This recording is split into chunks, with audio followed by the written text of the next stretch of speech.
Hey, Michael, can you promote me to panelist, please?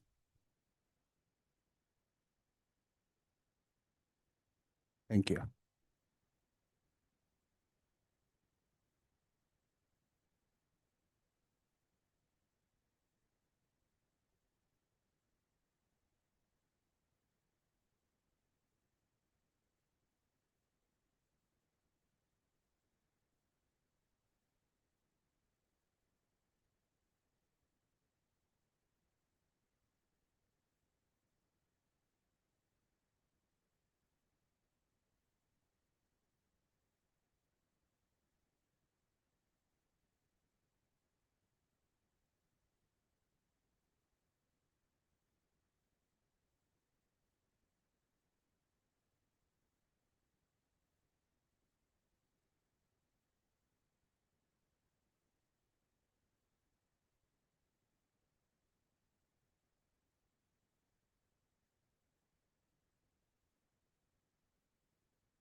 All right, everybody, ready?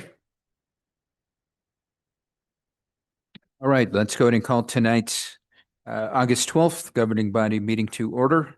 We're going to start off with a pledge of allegiance led by Councilor Fogali, salute to the Mexico flags led by Councilor Bustamante, and an invocation of remembrances led by Councilor Faulkner. Please stand as you're able.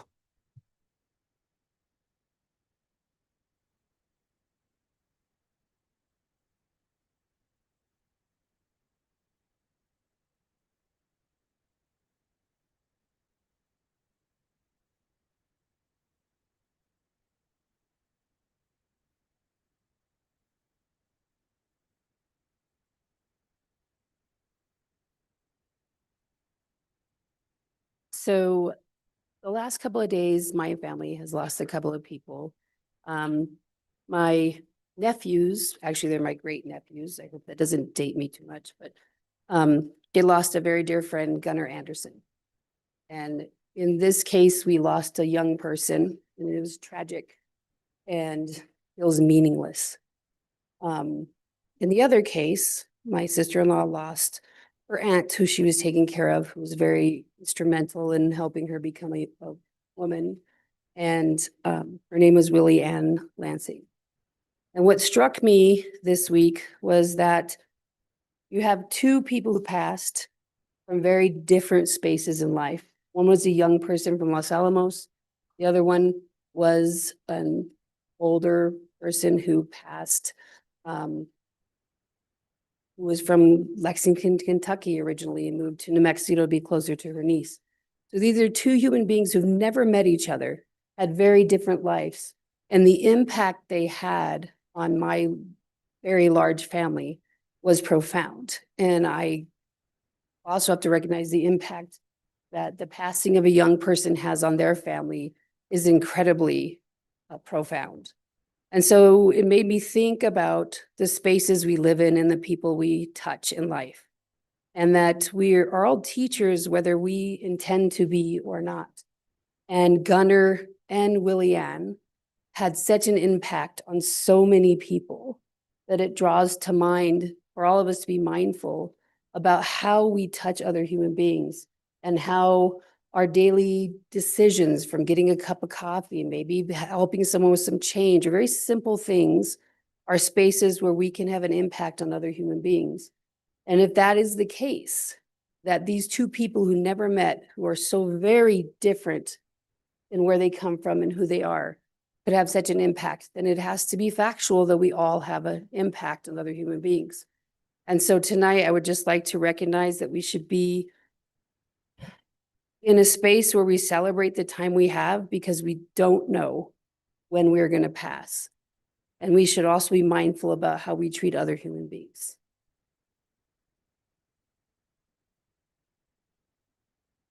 There any other board members? Counselor Cassett. Thank you, Mayor, and thank you so much, Counselor Faulkner, for those words. I wanted to remember the life of Luke Johnson. Luke was the older brother of one of my dearest childhood and high school friends, who passed recently and suddenly and unexpectedly. So unfortunately, I haven't seen my dear friend Renee in almost a decade, but I, of course, made sure to reach out to her. And as Counselor Faulkner mentioned, the impact that we have on people, and those, strings, even, throughout the years when we haven't seen people, it's important to pull on them. So I really want to give my condolences to the Johnson family. Luke was, an incredible brother and uncle and partner and friend. I just remember him being like the super cool older kid that like we were never allowed to go into his room. But I know that he is dearly, dearly, dearly missed by his family and those who have left him. So rest in peace, Luke. Thank you. Counselor Castro.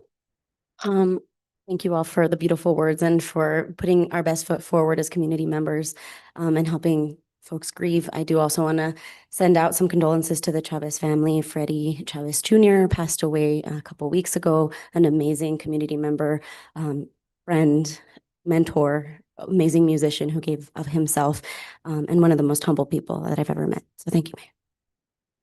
Counselor Chavez. Thank you, Mayor. I wanted, my first cousin, Crystal Martinez, lost her grandmother, Bia Martinez, and this woman took care of me as a child. She had a house, daycare in her home. She took care of all of the cousins and was just the place you wanted to be. She was just like that warmth. She really was the core of the Martinez family. So I really want to send my love to all of them. I also want to recognize the impact that Freddie Chavez had. Freddie Chavez was a huge light. I actually met him through his niece, who was my best friend in high school, and we are not related, but he was like, prima, like, as soon as he found out I was a Chavez, like, we were like tight. And he literally was a light of Santa Fe. He was talented through his music, through his heart, through his sense of humor. I know that loss is super significant and heavy to that family because of just all the happiness he brought to that home. So my condolences to both families. I send my love. Any others? Being none, let's just go ahead and take a moment to remember those who have we've lost over these past couple of weeks, as well as anybody in our community that is needing help and support.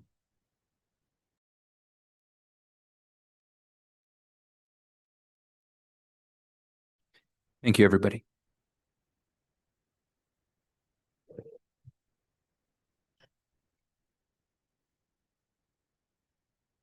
Okay, Mr. City Clerk, our interim acting X, as we call you. Can we get a roll call, please? Yes, Mayor. Counselor Barrett, Here. Counselor Bustamante. Here. Counselor Cassett, Here. Counselor Castro, Something. Counselor Chavez, Here. Counselor Faulkner, Here. Counselor Fagali, Here.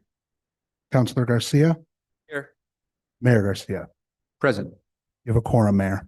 Thank you. Next up is approval of the agenda. Is there any changes from staff? Mayor, there are no changes. Changes from the governing body? Motion to approve. Mayor, just want to be sure that action items get considered after public comment, which usually that far in the agenda it will, but would we potentially be doing any of these action items before public comment? And if so, I would like to move that we do public comment before them. So are you, when you say action items, are you talking about The items public 10? hearing. 10, And which one? yeah, the discussion agenda. We would probably jump into these right away. So, So I was going to make a motion that we do move both action items in section 10 to after public comment. okay. So I have to withdraw my motion then, withdrawn.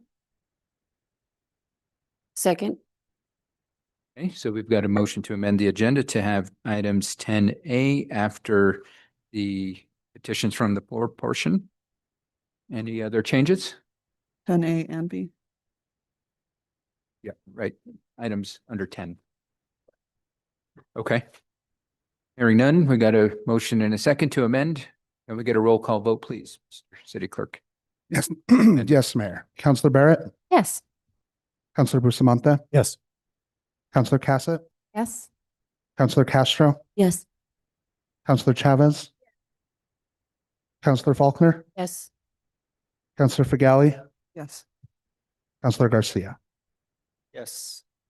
The motion to approve the agenda has passed. Okay, next up is approval of consent. Are there any items pulled off consent?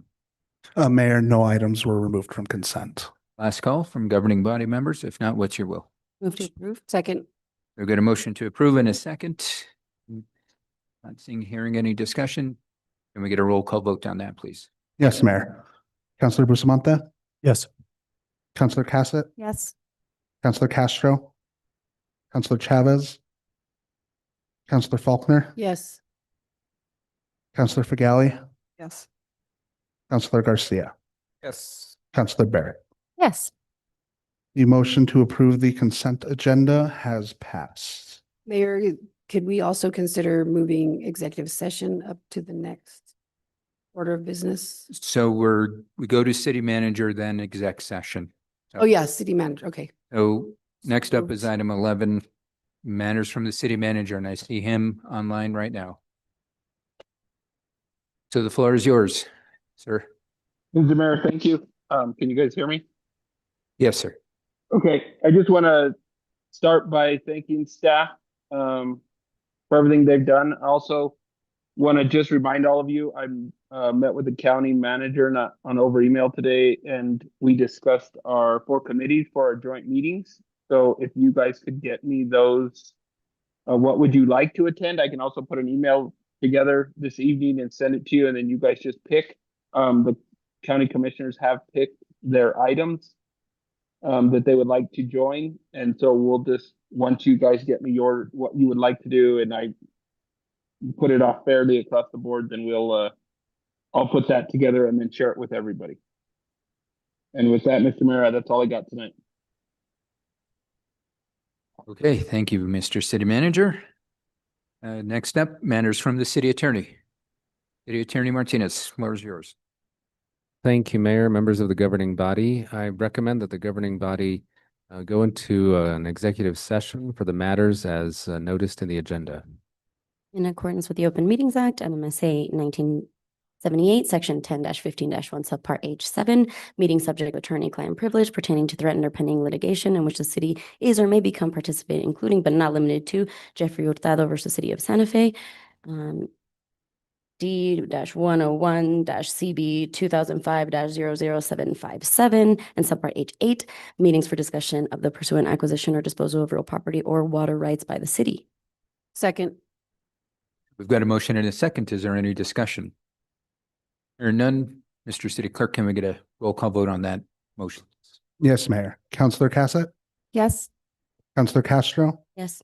Counselor Chavez, Yes. Counselor Faulkner, yes, Counselor Fagali, Yes. Counselor Garcia, Yes. Counselor Barrett, Yes. Counselor Bustamante. Yes. The motion to move into executive session has passed. Okay, we will stand in recess. We will resume once executive session is over.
I move that pursuant to the Open Meetings Act, Section 10-15(1)(j), I move the governing body reconvene in open session and state for the record that the matters discussed in closed session were limited to those specified in the motion for closure.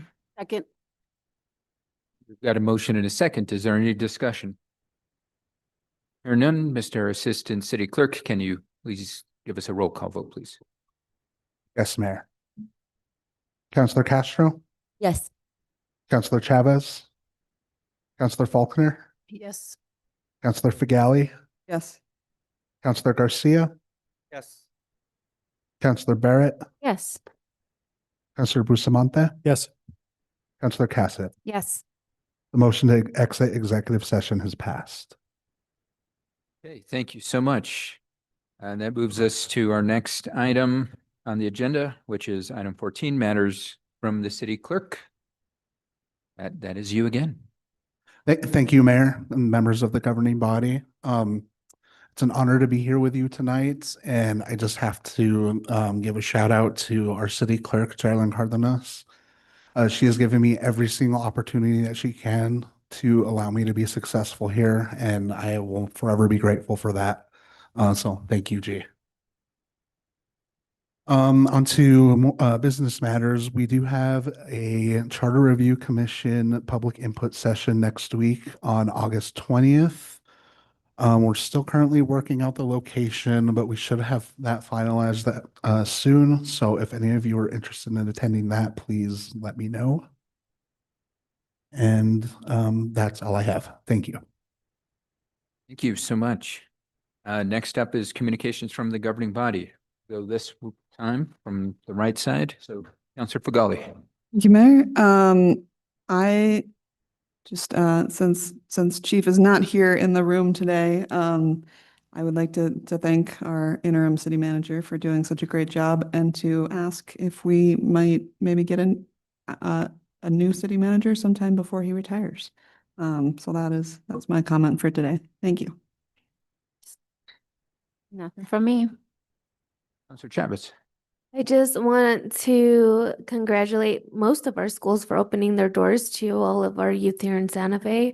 I've been sharing, but I've also been seeing all the first day of school pics. And yeah, thank you to all our educational partners for serving our students and giving them services and meals and educating them and keeping them safe. I don't think they hear thank you enough. So thank you to them and congratulations to all of our youth that are starting a new year of learning. Thank you, Councilor. Councilor Garcia.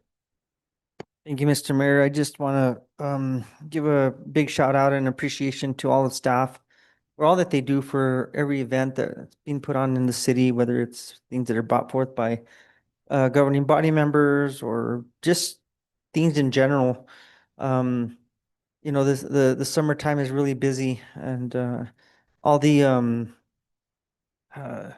boots on the ground and people behind the scenes that are working, whether it's Spanish Market or Indian Market, which is this weekend, our Southside Bash, which had an amazing amount of help from fire department, police department, city staff, just getting prepared. And so I just want to celebrate all of you all because it's a lot of extra work too, on top of what you're all doing day in and day out. So with that, I also want to keep in mind of our wildland unit that's out there helping with the Frijoles fire. It's a fire that is threatening a community that I hold near and dear to my heart, whether it's Cundio, Cordova, which is my descendants, the Truth Just Land Grant, which I actually am a member of. I think it's burning a lot of the Cundio land grant as well. So just keep in mind all the people who are actively working towards that, because it's dangerous and it's very challenging for all of our communities. So thank you all for what you do. Councilor Faulkner. I'd like to echo my colleagues' sentiment on staff. A couple of things I'm going to drill into a little more detail. I'd like to thank some people for the back to school bash. It was pretty sizable, and I think I'd like to start with thanking Barbara Lopez, who rarely gets the thanks she deserves for the amount of work she does. She makes sure these events are safe, and She has a tough job, and one of my goals for the next year is to get her more people because she definitely needs more people. Also, with the back to school bash, I want to thank the fire department, specifically the chiefs really pulled a lot of weight and did a lot to help us get that event going. The cadets were awesome. They made me so proud as a city councilor because they were polite and incredibly helpful. I'd like to thank Lee Garcia, my counterpart, who is always the person who catches me when I'm going crazy in these events. And it's like, just calmate, Pilar, calmate. And then I do have to thank my partners in crime on these events, Roland Jones and JP Granito. Like, those two are amazing in everything they do. But I also want to thank Liz Barrett and Paul Bustamante because they unwittingly agreed to be volunteers at the most difficult booth in the whole event. So I really appreciate you guys allowing me to sucker you into that. You guys did awesome. I'd like to thank the Northern Mexico Toy Drive. Again, there's like so many people to thank, but I think the positive part about the Back to School Bash is that it has now turned into something where we have to consider it being a city event because the size has grown to the point that 3-4 people cannot possibly manage it. And so I think I'm really proud of our team for doing something on the south side that now is big enough that it can possibly be a formal city event, which would be amazing for the south side. So again, thanks everyone for your support, and thanks for supporting the south side. Police Department for helping us park vehicles. Lieutenant Rodriguez and all those who came to help advertise in the city clerk's office for all the help you guys did with flyers and coordinating. I mean, you guys are amazing. Councillor Castro. Thank you so very much. Yeah, really amazing turnout. Thank you everyone for all the work that you did on that. Very excited to have kids back to school. Thank you, Councilor Garcia, for reminding us of all the folks north of us that are in need. Thank you, Nambe Pueblo, for trying to get folks respirators and masks and all the things that they need because the air quality up there is terrible.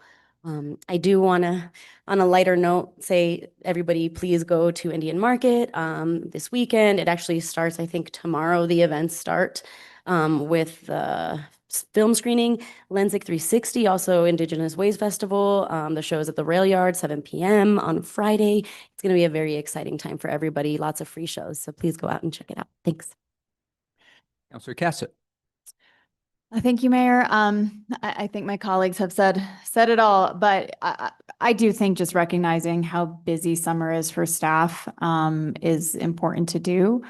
I've recently learned that Albuquerque actually takes the month of July off of meetings, which we don't do. And so our staff really do work hard through the summer, both with all the events, but then just continuing the grind of city government and continuing to move things forward and to get legislation forward. We actually have had a shockingly busy summer with legislation. I feel like it's normally calmer. So thank you to you guys, and sorry. But really, really just appreciate all the hard work. I don't think everybody understands how much goes into making every single part of the city function. And it's a lot, and a lot of people and a lot of time. I just want to wish my tiny human, who I've been told I don't get to call tiny human anymore, a happy birthday. He's turning 8. And I always just think about when I started, my son was, when I first campaigned, I literally strapped the baby to my chest to campaign. And when I was getting sworn in for my first term, I have pictures of me just holding this like little bundle. And now he's 8. And so I just want to wish him a happy birthday. He is obviously the light and joy of my life. He is such an interesting little human. He's already decided that he wants to go to MIT and be an engineer for NASA. And I'm like, dream big, baby. But I don't think I was thinking about those things when I was 7. So he's just such a interesting, intelligent, quirky little dude. And I love him so much. So happy birthday, baby boy. Councillor Bustamante. Thank you, Mayor. Just want to echo what my colleagues have said and give a special shout out to Chief Ouderkirk, who during the Southside Bash, when the rain and lightning started, was very quick to get the tents broken down and get people to stop holding on to the metal poles with the lightning out there. So thank you for being so quick to respond to that before we had some sort of tragic incident. I appreciate that. And thank you also for letting us hide out in the fire truck while it rained, because it was crazy. So thank you. Thank you, Mayor. Thank you, Counselor. I just want to take a quick moment to recognize the individuals that were the recipients of the July Challenge coins. And so I'm going to read off a list of folks. They had to be nominated by a fellow community member. These were folks who demonstrated, whether it was through community service efforts, mentorship efforts, or just being a great resident. Folks put forth nominations, and then we worked to select folks. And so the recipients for July were Shondell Like, Richard Lindahl, Michelle Williams, Adam John Griego, Kate Sala, Felisa Gulibert, Dr. Mark Erickson, Christy Abeta, Natividad Cano, Michelle Lord, David Martinez, David Jaramillo, married couple, Larry and Valerie Mirabal, and Kevin Bowen. So congratulations to them. And I would encourage folks to continue to send those nominations for August. We want to continue recognizing our the amazing residents here in Santa Fe. And then last but not least, a quick birthday shout out for former Mayor Larry Delgado. He is celebrating his 90th birthday this Sunday. So happy birthday, Mayor Delgado. And with that, we can, yes, absolutely. Guys, I can't think in the moment, and then you guys it starts working, but the 505 night market, that was amazing. So many amazing vendors, so many folks came out for that. So I was very impressed. And then I heard DJ Spaghetti was really getting going at the rail yard. So I heard the rail yard has never been that packed before. So shout out to DJ Spaghetti wherever he is. And then I was just gonna say the spray down at the back to school bash brought so much joy. Those pictures in the New Mexican were amazing. And my kids, who usually are arguing all the time, did like 5 rounds when the spray down kept going. So that brought a lot of joy to children. So thanks. Thank you, Counselor. I think we've completed all we can complete until our, oh yeah, one more. Yes, introduction. And then I think we've hit the kind of stopping point. So go ahead, Mr. Assistant City Clerk. We have consideration of a resolution sponsored by Mayor Michael Garcia and Councilor Paul Bustamante. A resolution suspending the annual fishing derby in the Santa Fe River, approving a children's fishing derby event on city property in Nichols Reservoir on September 26, 2026, and directing the city manager and designated city staff to take the necessary steps to organize the event. Okay, I'll turn to Councilor Bustamante. Thank you, Mayor. I think it's pretty self-explanatory. Thank you.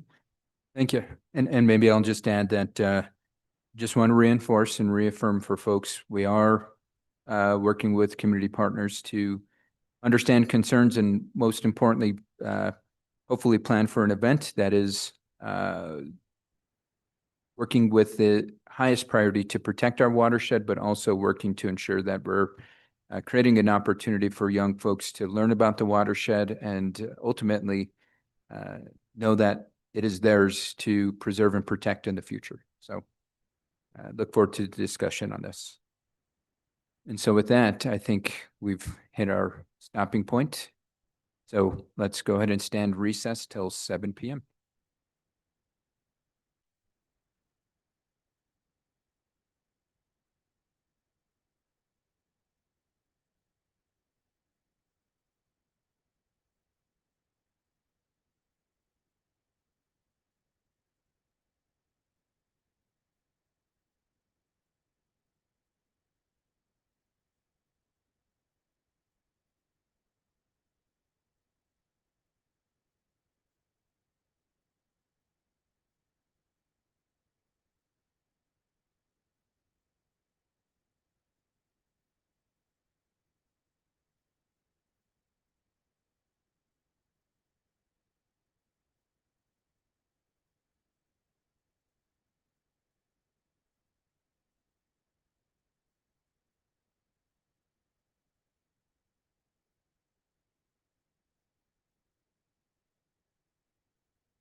Okay, we will go ahead and resume from our recess.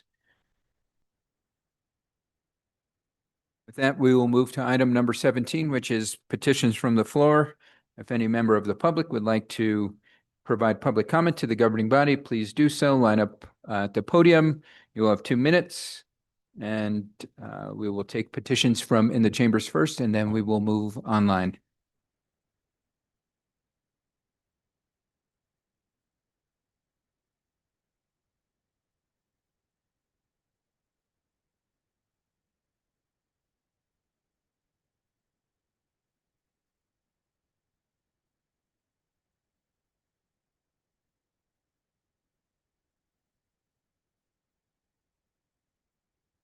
You're good?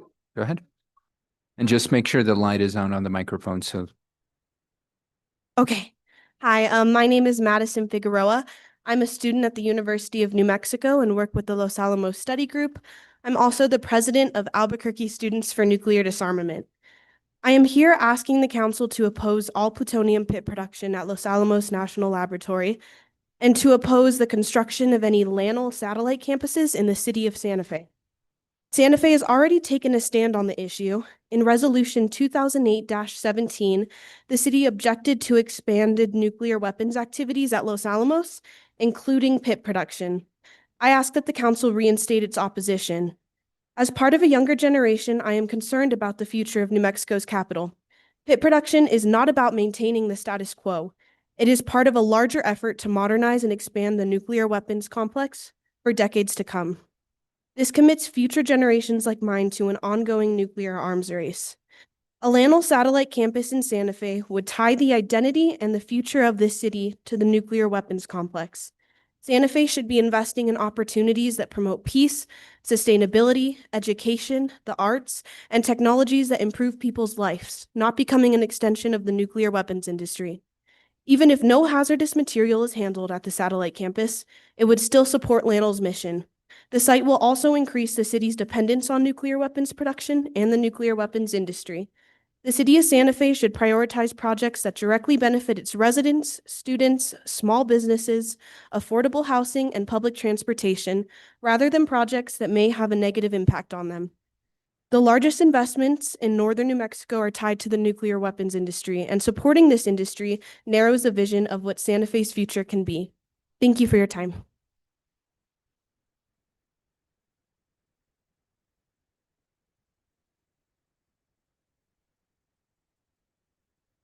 Hi, my name is Ella Katz. I am also a student at the University of New Mexico and an intern at the Los Alamos Study Group. I am here today on the behalf of the study group and on the behalf of all my fellow Northern New Mexicans. I'm going to take a little time tonight to talk about why I love Northern New Mexico and why it is my belief that Santa Fe needs to actively and wholeheartedly begin to oppose the nuclear weapons industry in New Mexico. So I grew up on a small organic farm in the Peñasco Valley where I learned to grow crops that were hardy enough for cold nights and intense sun. I learned about the acequias, the history, and to love where I am from.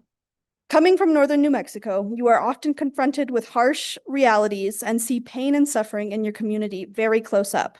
We see poverty, violence, drug abuse, and often a desire to escape these conditions. It's a funny paradigm of not wanting to leave, but also dying to go. The most common solution that we're offered to better our futures, besides people saying just leave, is that we should join the Los Alamos National Laboratory. We were taught that LANL was a place of science and that you can make more money there than anywhere else. What an excellent option. LANL is not a place of science. It is a place used almost exclusively to prop up a failing system of deterrence by nuclear weapons. LANL produces plutonium pits, and only 1% of their money goes to anything other than nuclear weapons manufacturing. The labs take up housing, congest our roads, suck labor out of other, more sustainable industries that are needed in New Mexico, all for the sake of a never-ending nuclear arms race. This is not what I want for the place that I love. I want to be able to live in my hometown and know that it is safe from an industry of warfare. Santa Fe is supposed to be the city of peace and the capital of our state. It is supposed to guide, protect, and set precedents for others to follow. This is why I and the rest of the Los Alamos Study Group are coming to the Santa Fe City Council asking you to sign a resolution opposing pit production in New Mexico. so that we can all live in a state that does not depend on nuclear weapons for its future. Thank you all very much.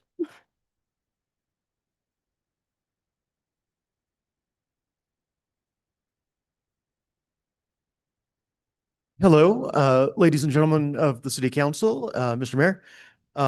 My name is Winston Delorier. I'm relatively new to New Mexico. I've only lived here for a couple of years. But I live and work, well, I live in the South Side and I work in Midtown. And I have family here and, I'm looking forward to a future in New Mexico and the future of Santa Fe. And I would like to, I'm also an organizer with the Party for Socialism and Liberation. And both for myself and on behalf of our organization, we would support a resolution against further plutonium arms production at the labs.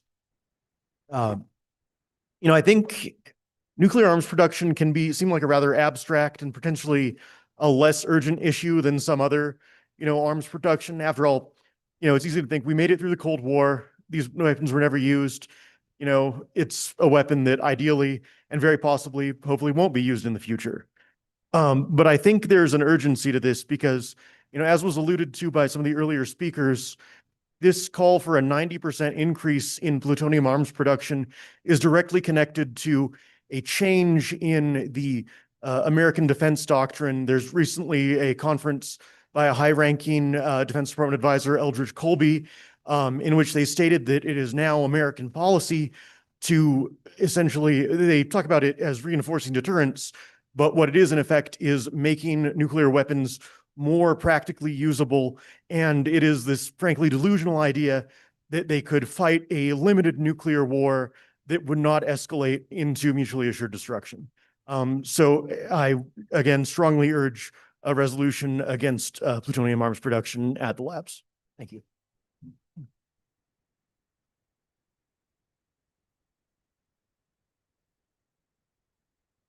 All right. You guys want to talk about building bridges, building gaps, filling in the cracks. You guys don't want to do that. Sir, can you please state your name for the No. record? No. You guys don't care about your people. You care about a bottom line, a dollar. Let me put it this way. My privacy, my intimate home will not be violated by you. You guys want to send drones over people's properties to get to other properties? That's outrageous. Police are here to do a job. Go do it. 2, you guys are giving away our privacy to Flock. You know how easy that system has been abused through the whole United States, not only by officers, but by private officials. You guys do not care about us. But you want to build bridges. How can you build bridges when you won't even have a proper conversation? I may not like you. I may disagree with every single word that comes out of your mouth because it's all shit. Both sides do it. Democrats, Republicans, us independents are tired of it. We are the people. Listen to the people. Stop listening to the big tech. Stop listening to the bottom line. Take care of the people that live here, that pay your salary. You guys always forget, we don't work for you. That's the problem with government. You think we work for you. No, you guys need to start working for us and taking care of us. If you guys don't want to, let us take care of us.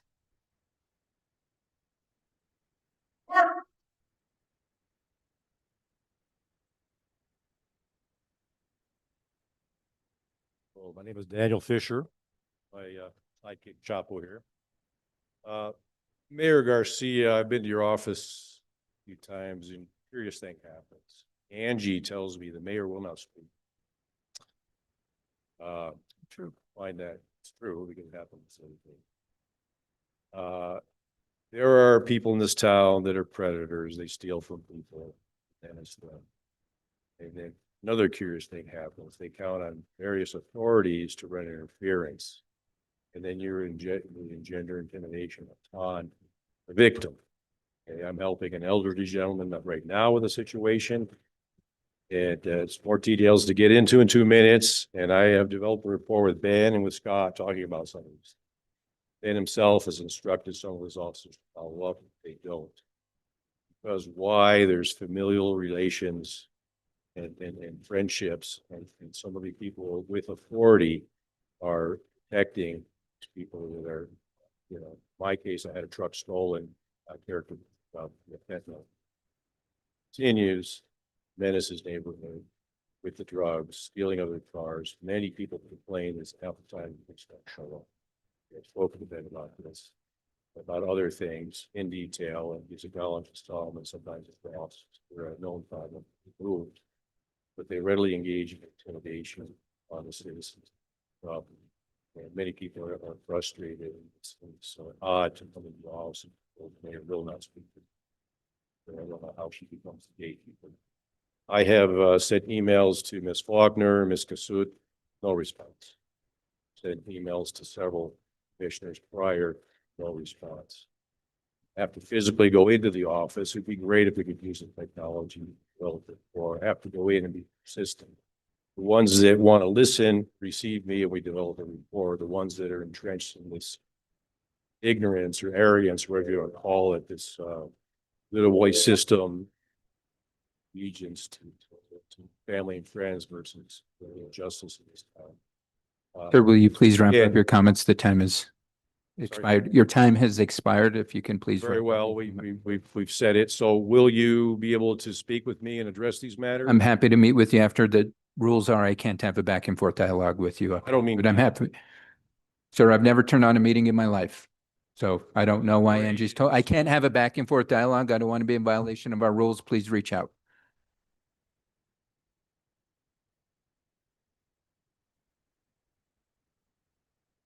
Are there any other members of the audience that would like to provide comment? If not, is there anybody online? Yes, Mayor, we have two people with their hands raised. The first public comment will be Vassell Faust.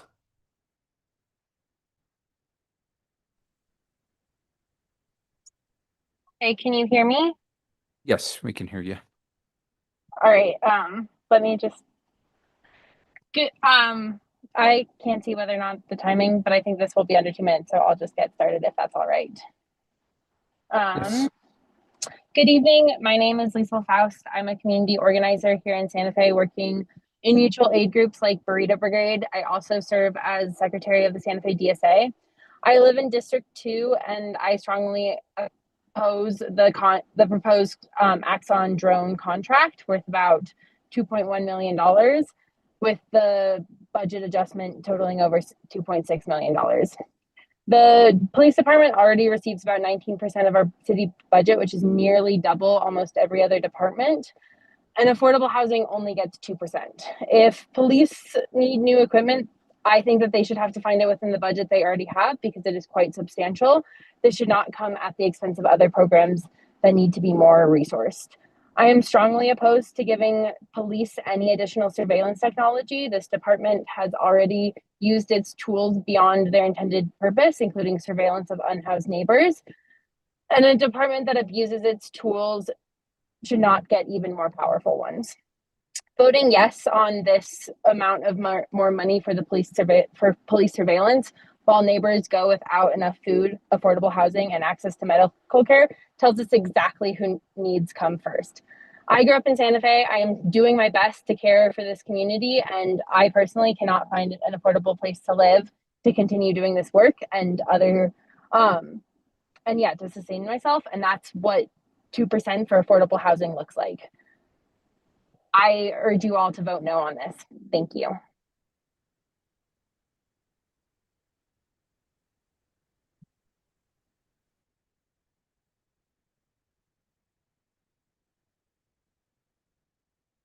The next public comment will be from Robert Weger. Hello, can you hear me? Yes, sir. Okay, thank you. Yeah, I am a local DSA member and active member of the Democratic Party here and a lawyer in Santa Fe. And I'm also here to speak against this contract for the drone contract. It's already been shown to be used in ways that I think are antithetical to the public interest. Just basically spying on the houseless and on law-abiding citizens. Um, Similarly, I feel that similarly about the flock cameras as well. But yeah, I think this is just a corporate welfare program and surveillance of our Santa Fe citizens. And we should save the money for housing, public transit, um, and yeah, that's about it. Thank you.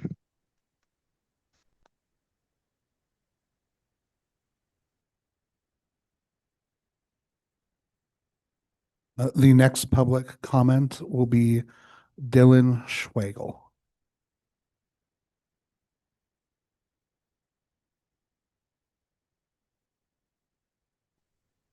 Good evening, City Council. I'm Dylan Schwagel. I work in Santa Fe for years with the local in-house population, and I'm speaking tonight also as the co-chair of the Santa Fe DSA, as well as the chair of the DSA's Housing Working Group. And I would like to encourage for you all to reject additional funding for drone equipment for the police department. I think the previous speakers covered much of what I could say, and they did it very well.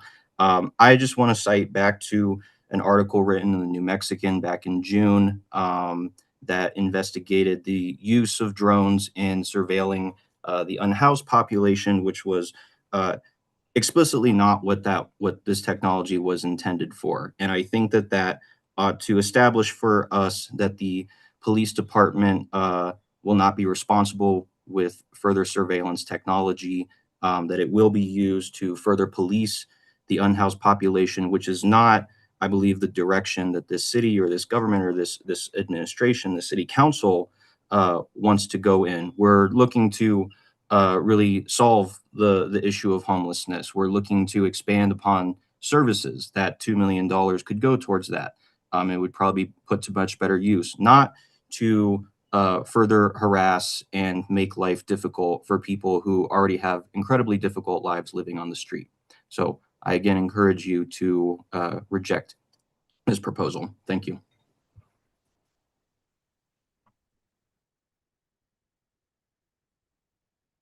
Any attendees on Zoom who would still like to speak, please raise your hand.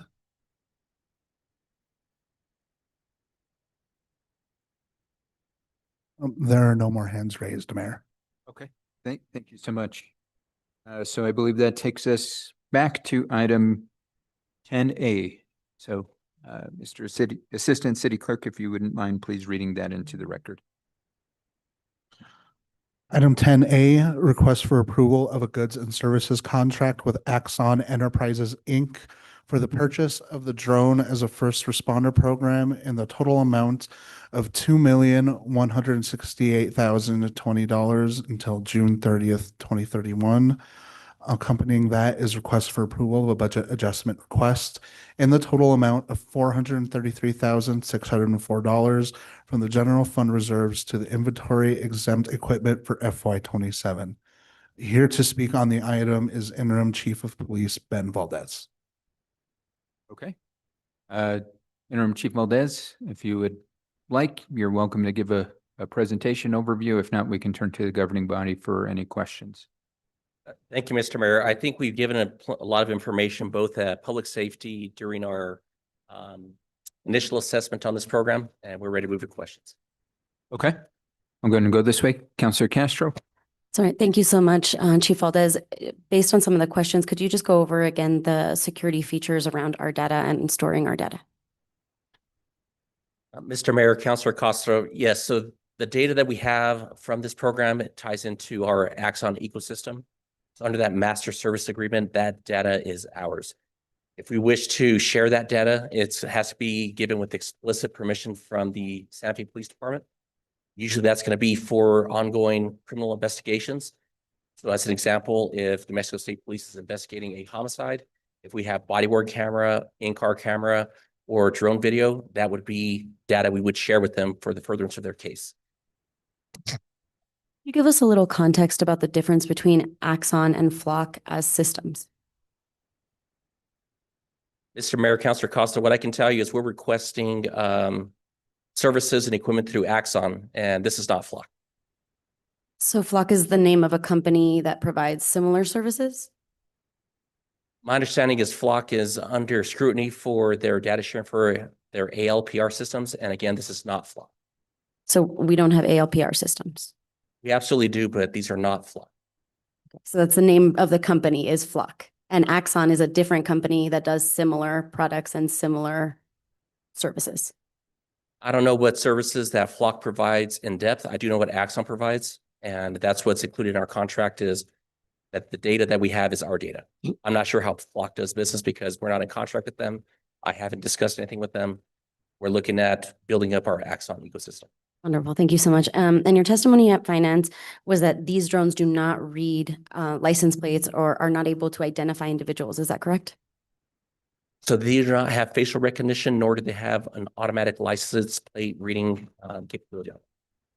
They don't have the capability, so it can't be turned on. They don't have that right now. So right now they just give video feeds.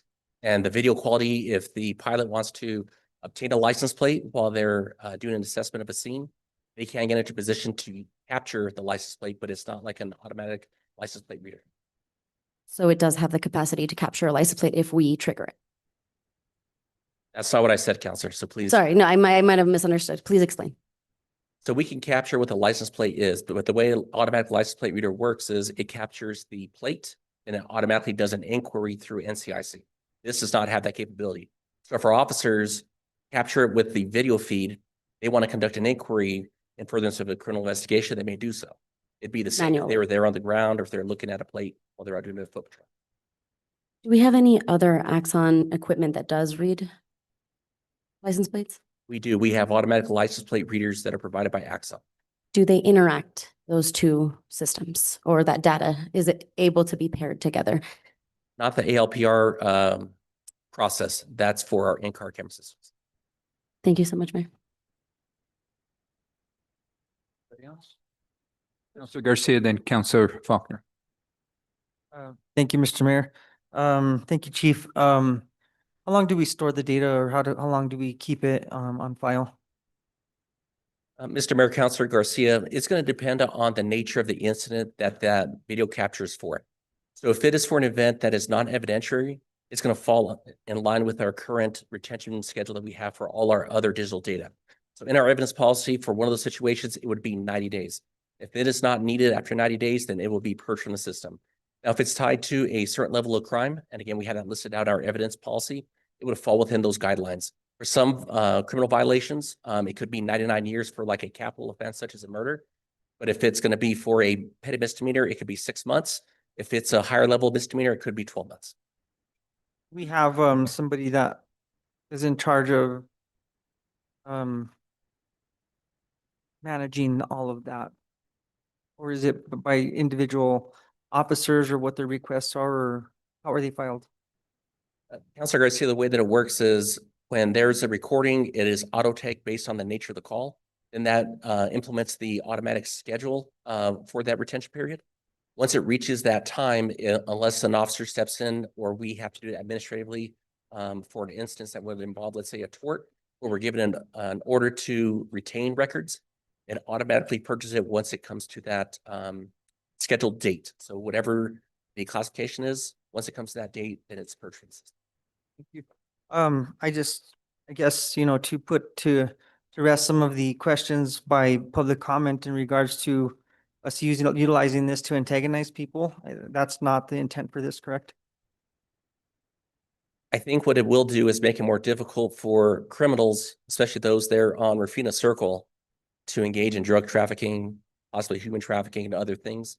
So for those criminals, it is going to be harder for them to operate because when we get those calls, from people that don't want to be identified, that want to identify those criminals engaged in that conduct, we can have a drone in 3 minutes or less on scene, giving information to our officers so they can make the best decision they can to make that situation better. Thank you. I just, my own perspective on this, and I know at the price tag, I mean, we do have to invest in our tools for our public safety officers. We've already had this discussion at finance regards to how it's helping public safety from the PD standpoint, also from the fire department standpoint.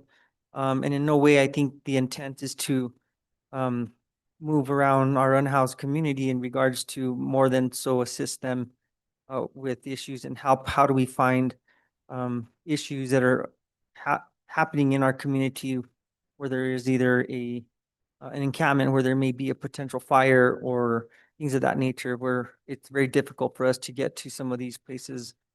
And it's just another tool in our tool belt. So, and that's why I'll support this. Thank you. Counselor Faulkner. Okay, I have a couple of questions. One, to the city attorney, is there an assumption of privacy if you are out in public? If you're on city streets, city parks, state streets? Counselor Faulkner, members of the governing body. No, in general, there is not a presumption of privacy if what you're doing is in basically the full view of the public or anyone who might be passing by, and that goes back to some Supreme Court cases. So even if the drones could capture license plates, if it's happening when someone's in public spaces, there's no presumption of privacy at that point. Generally, there's no expectation of privacy in a license plate because they're highly regulated registration numbers by the state. Yeah, okay, thank you. Chief, I know there's been some cases where actually using the drones it saved someone's life who was overdosing and the officers couldn't have found them. In Albuquerque, 2 kids were using a gun, and if the drones hadn't got to that scene before the police did, it could have been a very much worse scene. So I know that there's spaces where the drones are actually making our community safer. And I would, just so the public knows, I don't usually do this, but if the fire department could, we know where it's going to be a force multiplier for the police, where it can actually help, instead of a high-speed chase, the drones can follow someone who's evading a scene, and then the police can show up to where that person lands instead of cars and officers chasing that person down. Are those all fair assumptions, Chief? Mr. Mayor, Councilor Faulkner, yes. And again, we're trying to get better outcomes with this technology. In situations where we would otherwise have to place a first responder or even frankly members of the community in a situation where it may escalate, this is actually a de-escalation tool for us. We could get better information so we can have a better approach to the situation. One thing that comes to mind is what brought our drone program to the forefront. And it was an incident involving suicide by cop. That is something that I certainly want to remove from the equation. We can start communicating with someone that's in crisis, and we can also reduce the potential for traumatizing our officers who have to otherwise respond and handle a situation like that. The other question I have is when the drones are in flight, the cameras, once they get up, the cameras go to the horizon, correct? We're not watching people's yards and flying over people's homes and spying on our community. The cameras go to the horizon, correct? That's correct, Counselor. All right, thank you. And briefly, Mr. Jones, if you could please go into some of the fire uses for this. I think in the St. Catharines fire, there was some significant things that the drones were able to do. Just if you can go into like a couple of spaces where the drones are life-saving and can help the fire department do more things. I think it's important to note that this is a joint program. This is the police and fire. So this is a really successful program in other cities. So just briefly, so we don't hold up the whole council, but I would like the public to hear a little bit more about what it does for the fire department. Absolutely. Thank you, Councilor Faulkner and the governing body. So far, the majority of things that kind of we brought up, I know a gentleman named Dylan had mentioned using it against the unhoused. Whereas kind of one of the initial intentions of why I pursued this was actually to be of more service to helping the unhoused. We do programs called Code Blue in Santa Fe, where we will actually identify where unhoused individuals are staying in freezing situations and serious situations. We have a lot of unhoused living in the arroyos when we have flash flooding. Anybody from New Mexico knows how quick those happen. So those will allow us to kind of identify and find those people as quickly as possible and also find the access routes to get to them.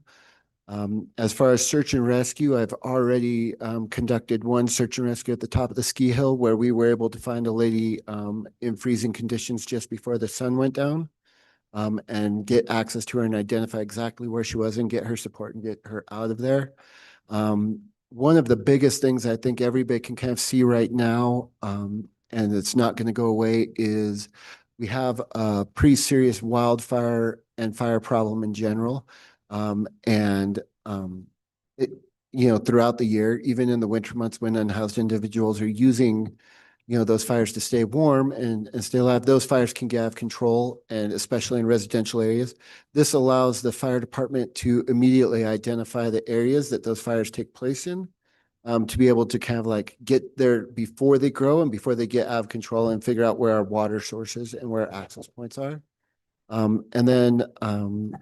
Finally, that St. Catharines fire, when we're on scene, and we have aerial supervision of the staff on scene, we can monitor the ground crews from above. We'd had a massive roof collapse in that situation, where if we'd had individuals inside, we would have been able to identify that earlier.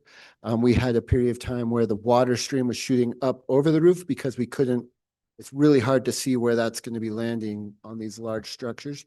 So the drone was able to guide the fire to actually put out the fire from there. And currently, Chief Albuquerque has me and the fire marshal's office going to the local businesses and areas to identify the structures within the facilities within the city where we could find out better access points, hydrants, where some of these unsafe situations are ahead of time. And we'll store this footage on computers and get to the guys on the trucks ahead of time. And just working with PD, they've been exceptional. I have the utmost confidence in their integrity. They've been outstanding about how they're approaching this. Thank you. I just have one more comment, and this is for anyone who's concerned about their privacy. Anyone who has a cell phone, you no longer have privacy. So if you're worried about the drones, you should be more concerned about the cell phone that you carry around with you in your hand, because not only can the government access it, a lot of the private industry and marketing groups are accessing it every single day. So the drones are not the biggest threat to your personal privacy. Your cell phone is. Thank you, Mayor. Councilor Fagali. Thank you, Mayor. So a lot of these things that you talked about, the St. Catharines fire, the search and rescue up the mountain, these are with equipment that we already have, correct? Yeah. So can you just explain what this program does and how it is expanding this and why we need to expand it? It sounds like the drones we have are working quite well. Mr. Mayor, Councilor Fagali. So right now with our drone program, we're currently utilizing a patrol-led model. What that means is our officers are maintaining the drones in the back of their police car. If they have to go and get eyes on with the drone, they have to respond to the scene. Once they get there, they do the pre-flight checklist. Once the pre-flight checklist is done, then they can get it airborne and start assessing the scene. That takes a lot of time. What we're looking at is we're looking at 6 docks. These docks will be tied into a real-time operations center. In that real-time operations center, they're going to be monitoring the dispatch radio logs, looking at the dispatch screen. And when they see a call that they can send a drone to, they can have it airborne and on scene in 3 minutes or less. That's what we're looking at, is tightening up those response times for emergency situations. With that assessment, both for law enforcement and the fire department, even in the situation with the St. Catharines fire, they can get a quick size up of it. They can find out where they can place apparatuses. That's how other large fire departments are utilizing them, is before they get the first eyes on the scene, they're getting the first eyes on with the drone to find out how many engines you need, how many tankers you need, how many pumpers do you need to get this done? Where's the best place to stage your personnel? What is the source of the fire? For us, looking at danger, there's someone that is posing a threat to themselves or others. The first eyes on we want to have is that drone, rather than having a first responder having to look and make eye contact or put themselves in jeopardy to get a size up of the situation. In other cases where time is of an essence, if we're looking for, let's say, someone that is a lost person, or we've had it as well with people that leave care facilities. Being able to put a drone up within minutes and starting that area search is going to be very helpful for us to have it there. Thank you. And can you talk about how it would be split between the departments? Is it just fire and PD? Is there anyone else involved? Councilor Fagali, so our initial rollout is going to be a joint operation with the police department, and fire department. They're going to be co-housed inside that real-time operations center. We've done a lot of collaboration over the years. This is going to be really big because for us, we're going to house our pilots and their pilots in the same room to communicate. And we have that unified command once we have a situation. So if it's a call that fire needs the drone, we send it there. If it's a call police needs it, we send it there. But we're collaborating, giving each other information, which is very helpful. That's one side of the coin. The contract's going to be housed within the PD, but we're going to be utilizing joint facilities with these hives. The hives are going to be where the drones are going to be launching from. So they're going to be maintained at both police and fire facilities. And again, based on the schematic on how the fire department has their fire stations throughout the city of Santa Fe, if we look at the data and the data says this is where we need a drone, those fire departments are going to be advantageous for us because they have a lot of the resources we need, such as power, connectivity, internet, and a secure facility to house those devices. So the collaboration is going to be us working together, putting our folks side by side and finding ways how we can utilize this technology. It's not just going to stop there. What we anticipate is there'll be other needs. There's other needs that we can utilize them for public utilities. If we have, let's say, flooding conditions, and we have to do a size up of a road structure or a bridge, we can send a drone out to do a site assessment. In addition, if we have to look at infrastructure inspections, there's things we could do if we need to go and do an assessment of, let's say, the wastewater treatment center or other facilities that need to have regular inspections. We could do that workload and have missions for those to do assessments and provide that information through surveys that we can provide to other city departments. So the initial role is going to be between our two departments, but we do anticipate partnering with the emergency management department that there will be other roles that they can be utilized to help our overall safety within our community. Okay. And then, so in the memo that we have, it says that this money will be used for equipment and services. Where is the staffing coming from? Is that from existing positions? Councilor Fagali, it is for this initial launch. Again, this technology is very new, so we're going to use existing staff. Our hope with the Santa Fe Police Department and our vision is we're going to figure out the tactics, techniques, and procedures. We're going to get that established. As we get this going, we're going to stand up this center, and we want to backfill with students at a high school or students at a college that have a desire to maybe be a drone pilot, but not necessarily a police officer on the street. That can create a way for us to get other people into our organization that otherwise wouldn't come to traditional. The fire department, they're going to be providing their staff from their existing staff. And for them, they may even weigh out that option too. Do they need a paramedic in that center? Or can they get someone that is trained in the tactics, techniques, procedures in the fire department and give that battalion commander or that person on scene the information they need to make those good calls? Just a couple points just to build on that as well. So these drones also have thermal imaging capabilities, which we would utilize, like he said, for search and rescue. But also when we are going to these buildings and these structure fires, we're able to kind of visually see from the perimeter the seat of the fire, where that fire is taking place. And we can even pick up signatures of humans as well. So we can be more prepared going into that situation. The great thing that the chief had expanded upon was these have the ability to send videos to all of the guys on the fire truck. You'd asked about our existing capabilities. The drone that I used to find the lady at the top of the ski hill was actually like wildly unqualified to be on that mission, as you could probably say about me as well. But it's a very small drone that was kind of being tossed around by the air. I was able to get it into the general area. But if we had had a large drone with thermal imaging, it would have been a much safer possibility. And then just kind of lastly, the great opportunity that I kind of see in this is like the integration with PD and fire, just in general. We can work hand in hand on the calls. We can kind of get to talk to each other, integrate together on all of these types of things and kind of build a stronger public safety network. And one interesting use I found today was at Ashbaugh Park. We used the drone to identify a bear in a tree and kind of figure out where that bear was and how far away everybody was and get everybody pushed away. So, I mean, we're constantly finding interesting things and interesting ways to kind of like integrate these and keep the public and the public safety people safe. Thank you. That's it for me. Any other questions or comments? Councillor Casa. Thank you, Mayor. Thank you both for being here.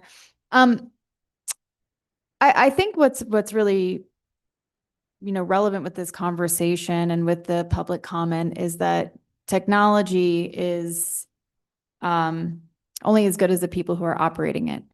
And we have a lot of really incredible uses for this. And I know that there's a lot of fear that it'll be misused, whether it's the data or how it's utilized. Can you speak to me a little bit about where it is established, our data policy rules, what happens if somebody misuses this? Would you be able to see it? Is there some type of supervision going on? Where are the boundaries so we can make sure that these tools are really utilized for these really helpful and wonderful uses and not the things that people are afraid of? Mr. Mayor, Councilor Casa, thank you for that question and for the opportunity to share this. So in the police department's policy, if someone utilizes a police resource, whether it's a criminal justice information system or other database for improper use, they will face corrective action. And depending on the level of violation, it may even result in the termination of their employment. That's one thing to cover to make sure that people are doing what they're supposed to do. Secondly, the reason why I'm thinking it's good for us to continue to build upon this ecosystem, Axon has a lot of guardrails in there for audits. So if we suspect that someone is looking at data or they're doing something with it that they're not supposed to, there's an audit track with that. Lieutenant Rodriguez, he's sitting here in the back of the room. He's pretty much the guy that goes in there, finds stuff if we have questions and those types of things. It'll show that this person logged in, here's what they accessed, and then we can go and address that misconduct if it does arise to that. One point that I'd kind of made earlier with some of the people is I work as a ER nurse, and at one point we'd transitioned from paper charting to medical charting. And a lot of these same discussions were happening within the medical field at that point, where people were concerned that a nurse that knew a family would have access to their personal medical information, that they could get into their chart and just kind of go wild and find whatever they wanted. And I've learned that these are actually far more secure now with this data tracking and the electronic tracking than it ever was when we had paper charting and different things like that. The accountability is actually quite a bit more now with the implementation of all these procedures. And I think people should feel very safe with them in place. Thank you so much. I appreciate that. And I do think it is important to understand what those guardrails are. Chief, is there a review every single time a drone is deployed? Will there then be like either a post-operation review? I know, it's coming from a command center. So there's somebody there who's saying, hey, this thing has to go out. So we have a check there, but then is there also a review after it's used? Councilor Casa, yes. So every flight is logged and it shows what the tracking was. It shows where the camera was located at. And one thing that we do, like for body worn cameras, we do supervisory reviews, which are random. So they go in there, you make sure that, for one, the equipment's operating correctly. Secondly, that our personnel are within policy. So on these flights, our drone commander can go in and say, hey, how many missions did we have yesterday? What calls were they tied to? And if they identify that it was misused or someone did not do a authorized flight, then that would be something they can address. But every flight's going to be tracked, so they have that flight data. In order for someone to go and log in, they have to be given certain credentials. So we have 2FA just to log into the system. And then once they get beyond that, let's say they don't have a credential where their license to fly the drone is up to date. It also has that in the system. So if someone doesn't have that, they won't let them launch or fly that device. So there's a lot of protections there in place. It's going to have oversight. And with all of our calls that we have, it's going to be something that we look at. Now, if that incident involves certain times when we have to do like a supervised review, such as a vehicle pursuit, a use of force incident, show of force incident, then that's going to be another opportunity for that supervisor to look at all the video evidence to see was the equipment being used properly? Are there things that we need to address, and how we look, or are there things we have to look at for our deployment model? But being able to look at those items, there are going to be things for them to look where there's triggers in place, but also there'll be random reviews that can be done to ensure that the equipment's being utilized as is intended to and properly.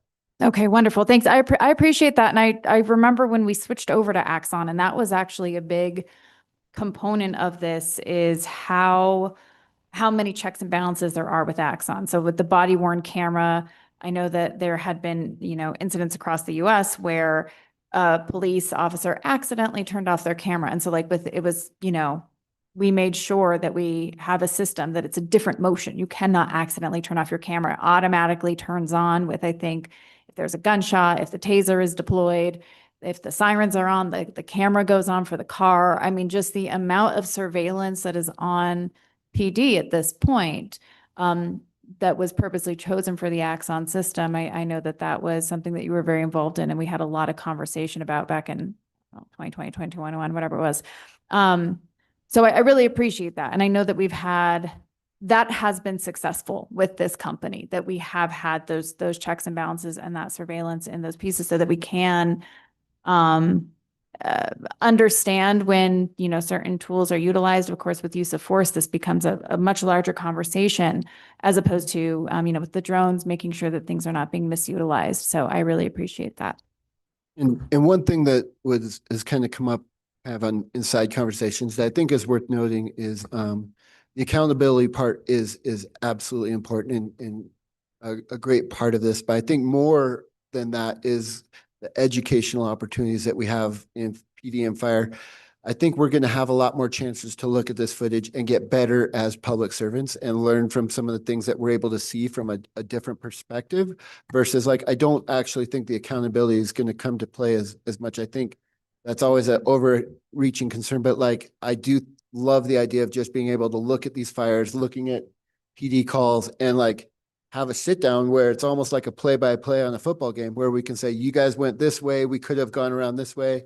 You see the sea of the fire here. We're gonna have real-time tracking of emergency incidents where we can sit down and actually post tailgate it and talk about how to get better at our jobs, which I think is I'm already seeing it become a phenomenal resource for us. Yeah, that's wonderful. And that's a great point. I hadn't thought about that. And again, every time we have this conversation, there's more things that come up. So thank you. Quick question. There is I forget what the name is, but the agreement, the mutual aid agreement between the fire department with the county. So for example, we have, the Frijoles fire going on right now. That's in the county, not in the city's jurisdiction. I know that we have our wildland out there helping. Is that something that would come into play? I mean, if we are in this scenario where we're going into county jurisdiction because of the mutual aid, city's the closest response, they're going to go ahead and respond. They want the drone. Have those conversations occurred with the county, and are there any restrictions there? Yeah, thank you, Councilor Cassett and Governor Bai. So mutual aid, mutual resources, we would be listed. The ideal potential that we would like to be as a FEMA level 1 response unit, just like our wildland team from Santa Fe City is currently out at, the fires in Utah as well as New Mexico. We would be a resource for other communities and kind of our skill sets and our drones would kind of allow us to operate in different under their jurisdictions.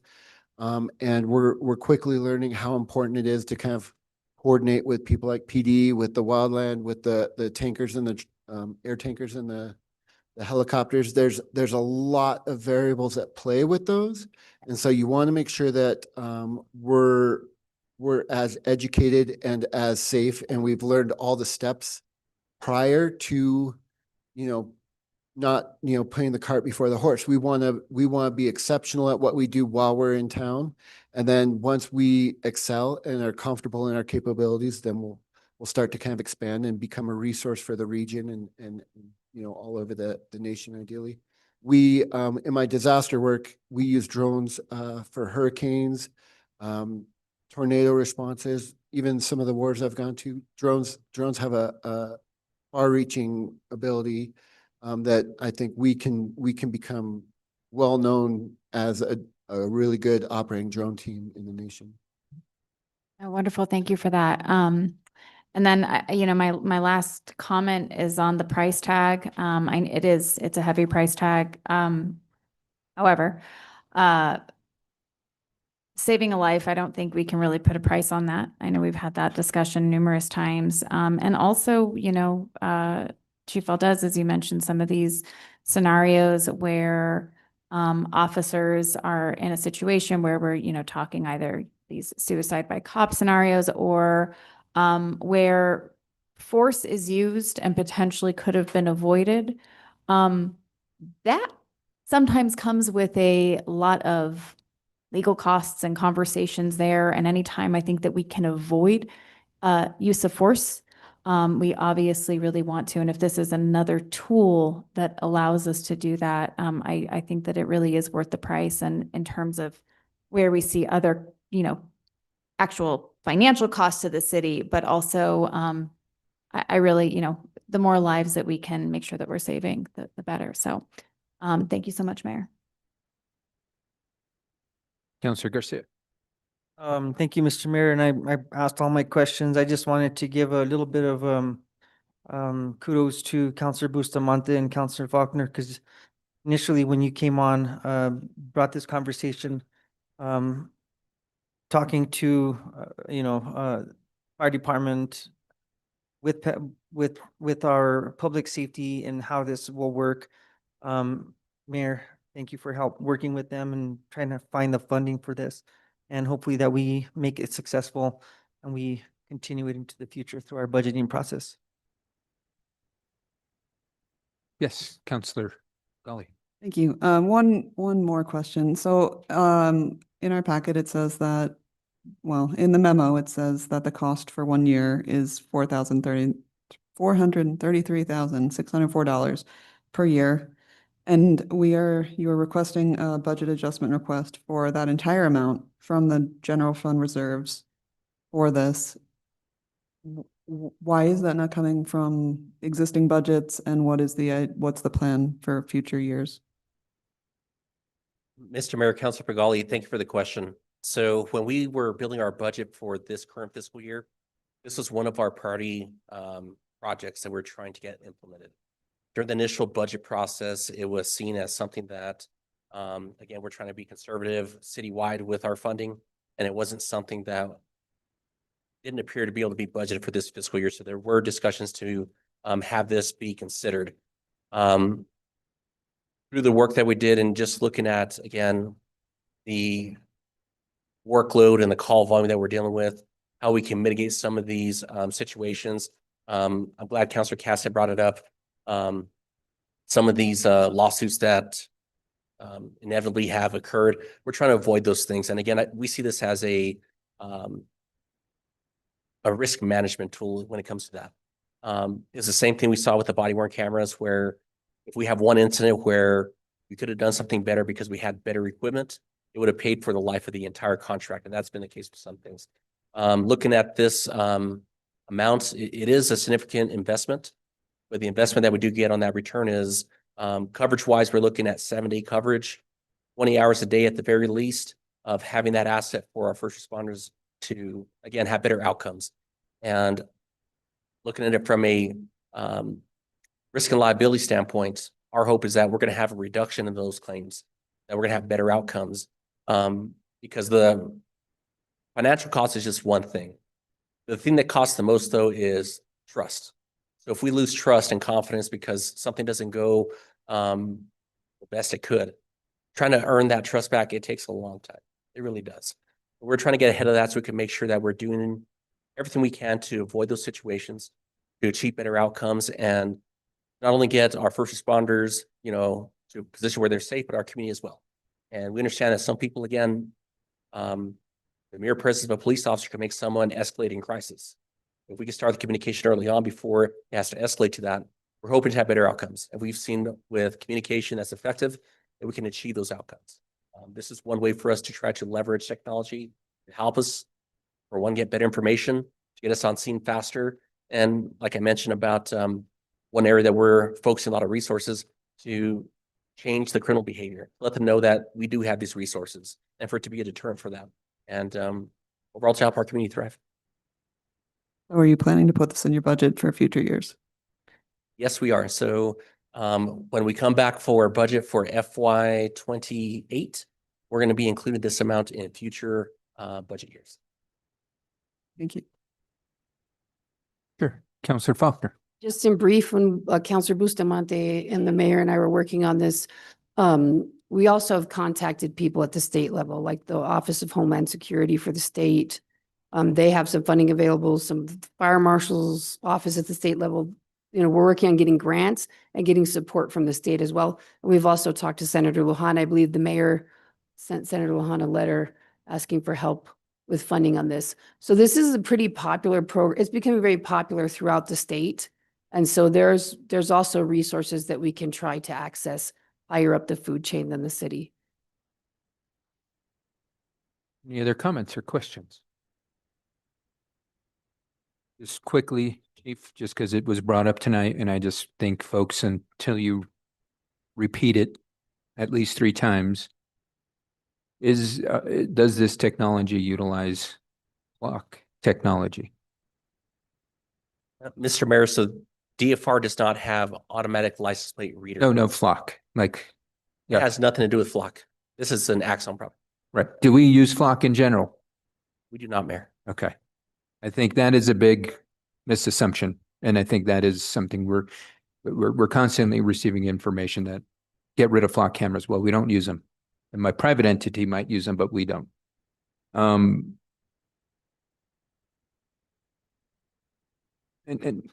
to Councilor Fagali's point, we're utilizing recent question, we're utilizing this bar to ultimately, the way I look at it is a pilot program. Because it can be put in the budget, we can get other funding sources, but if it's not working, similar to any contract that we have, we can always terminate the contract. Is that correct, Chief Valdez?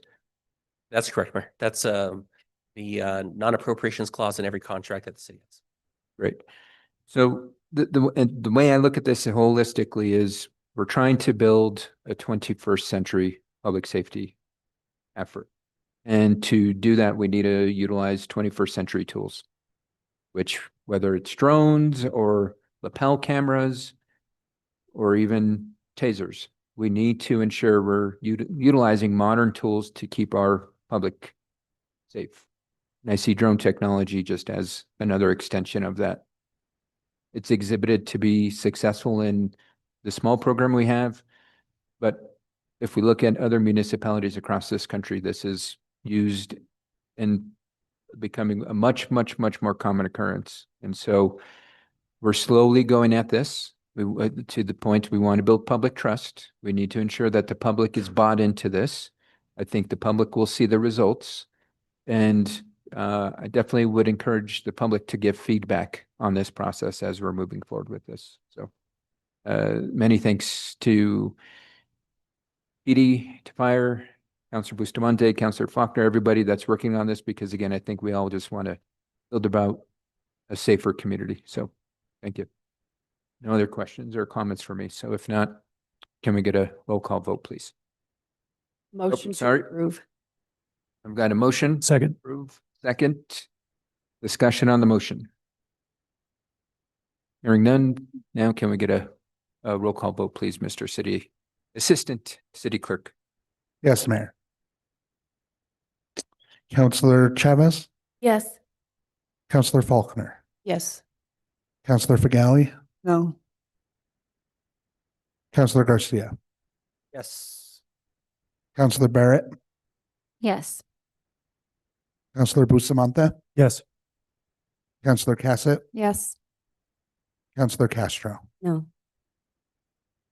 The motion passes.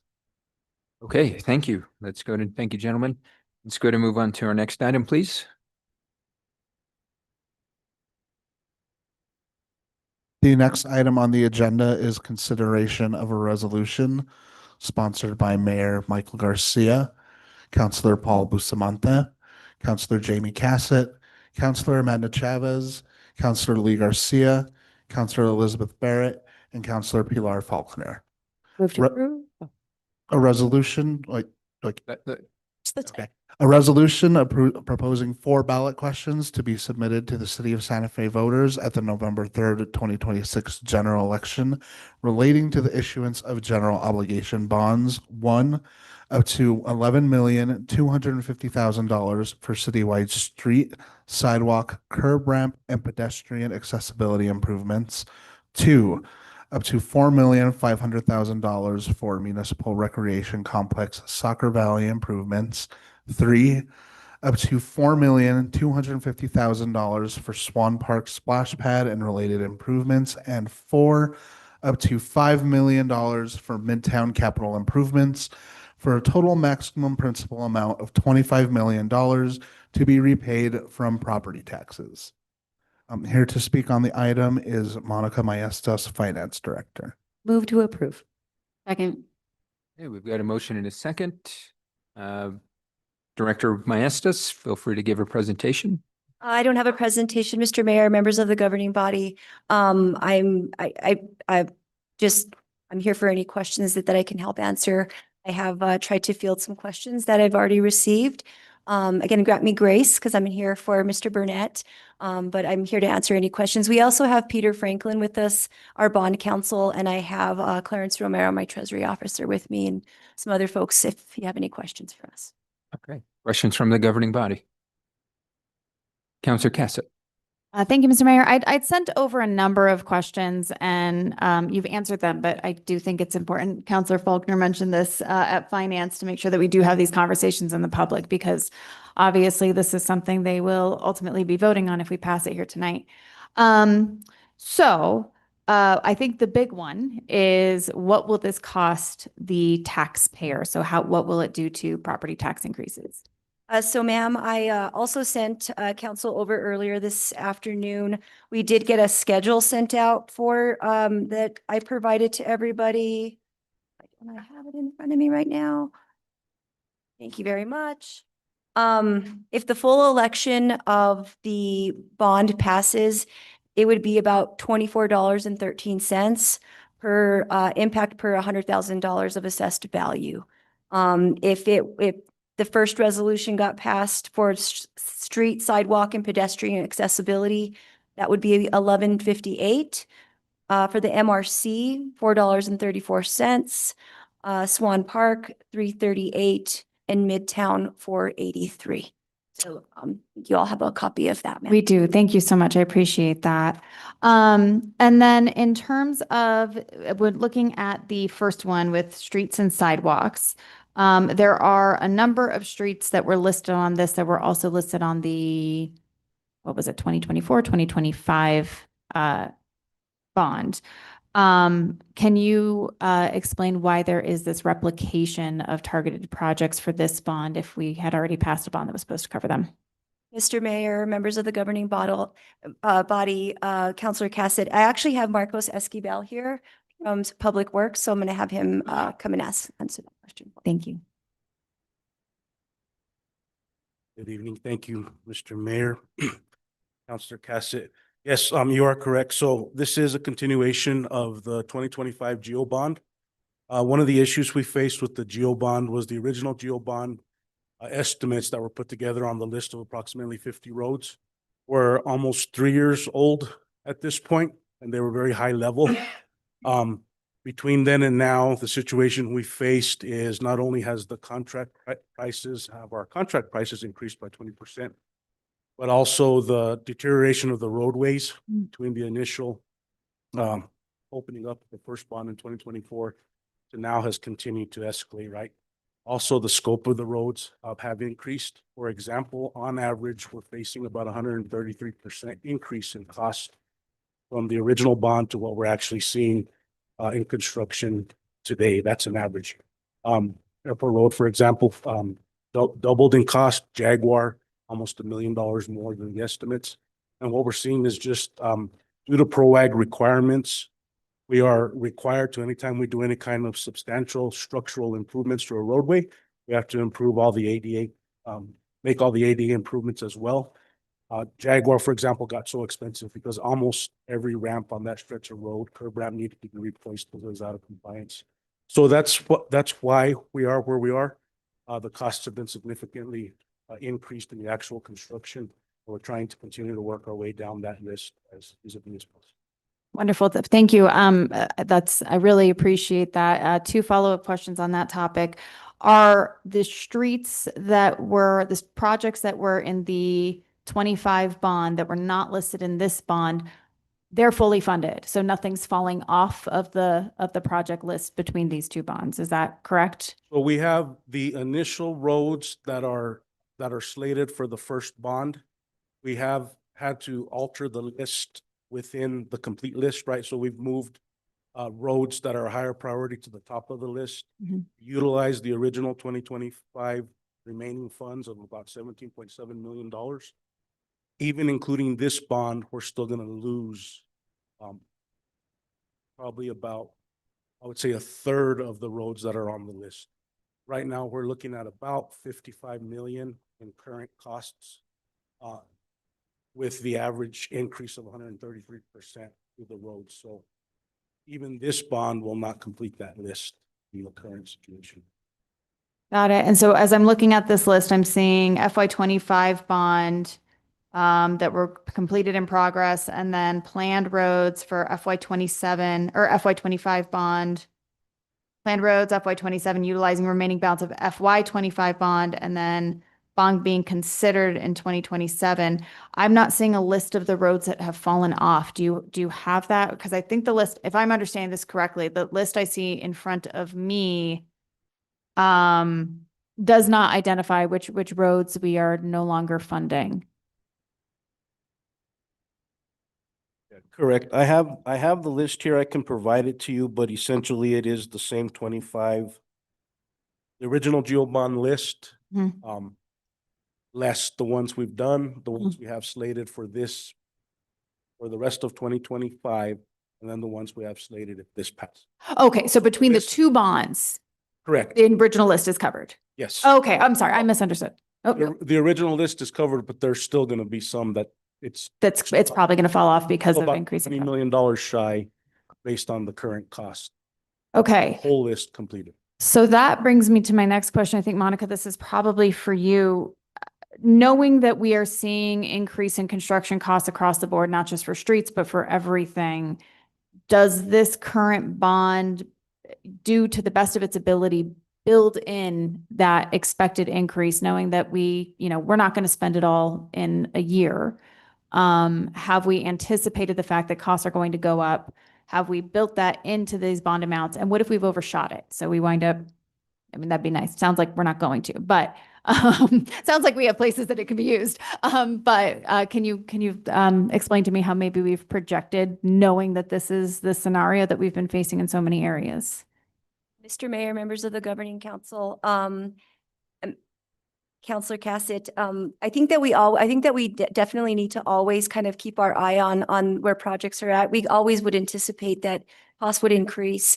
And I think that those are the kind of decisions and projections and things that we need to maintain all the time. And again, I can't speak for Public Works and that process, but I think as the finance director, that's something that I definitely will work with Public Works. And anytime you council has any kind of concerns, that we can provide you that information at any finance committee meeting, going forward.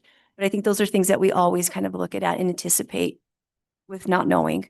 Yeah, I think that would be wonderful, because, once I would really appreciate it once we know that, hey, unfortunately, costs rose above what we have from XYZ, we're going to have to make up that difference. I think that's really important conversation, both for us, but also for the public, because they see these lists and they're like, great, these projects are going to get done. And then there are scenarios out of our hands, where we don't control inflation. We don't control tariffs. We don't control, the increased cost from our contracts to an extent. And so that communication would be wonderful. So I really appreciate that will be coming. I have plenty more questions. I will yield the floor to allow other questions to occur, but if they are not asked, then I'll have some more to ask. So thank you. Any other questions from governing body members? Councilor Castro. Thank you so much, Counselor Cassett. I will cede the floor quickly. I just have a quick question. We talked about prioritization and how some of these streets got on the list. I'm looking at Marcos right now. Is there any room for us to evaluate the condition of other roads or other priorities that the city might have now versus when these decisions were made? Thank you, Mr. Mayor, Councilor Castro. The answer to that is yes. One thing we need to keep in mind is currently, because the city does not have a current PCI, which is a pavement condition index, we're trying to use our best judgment based on experience, actual visually inspecting the roads that we have on the list, kind of already knowing what condition most of these roads that are on the list are in. In the near future, hopefully we'll be able to institute a pavement condition index, and that will allow us to utilize actual scientific data to prioritize our list. So there is room to make changes to the list as we need or as we see fit. Again, but for now, it's literally our best educated guess based on experience and the reality of roadways. If we can get the technology, it's a huge improvement. Thank you so much. Yeah, I appreciate that. Talking about having 21st century technology. I hope that we can get that to you. No further questions, Mayor. Any other comments or questions? Councillor Fagali. Thank you, Mayor. I think my main question that hasn't already been answered is about how this was selected, not just the roads, but like, for instance, the Midtown section of this. How did we pick that this was going to go to site preparation, demolition, construction, and not road construction or any of the other myriad of things that we could use there? Mayor, Councilor Fagali, thank you so much for your question. So we're looking at getting a higher rate of return on any disposition of property. So by demolishing existing buildings not meant for adaptive reuse, we'll get a higher price per square foot. Right now, we're at about $7 a square foot, which is in the $300,000 range per acre, but we'll go up to $10 to $12 per square foot, which gets us, of course, higher to the $400,000 and $500,000 per acre price point. So our big need here for all of the infrastructure is 77 million. If we phase that to something more palatable, we look at 54 million. $5 million will not really put a dent in that right now. So we want to prioritize site preparation and the things that we can tackle to show our community that we're making strides. And do we have a plan for that 50 to 80 million? Mr. Mayor, Sir Fagali, we do, and that will be a presentation in the beginning of September. Thank you.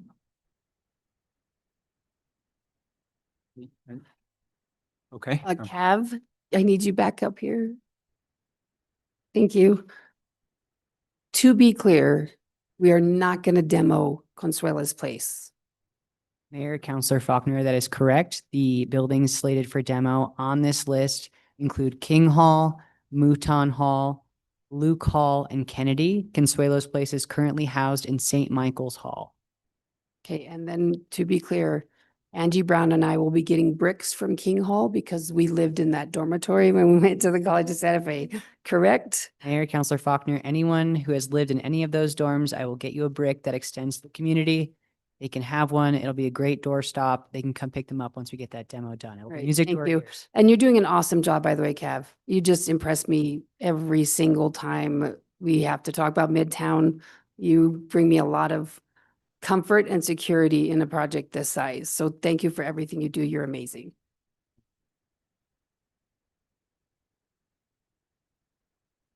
Councilor Barrett.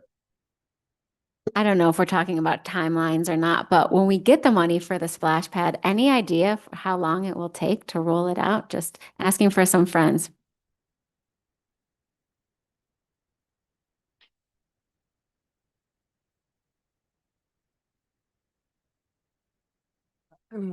Mayor, Councilor Barrett, we're very excited to get the splash pad up and running.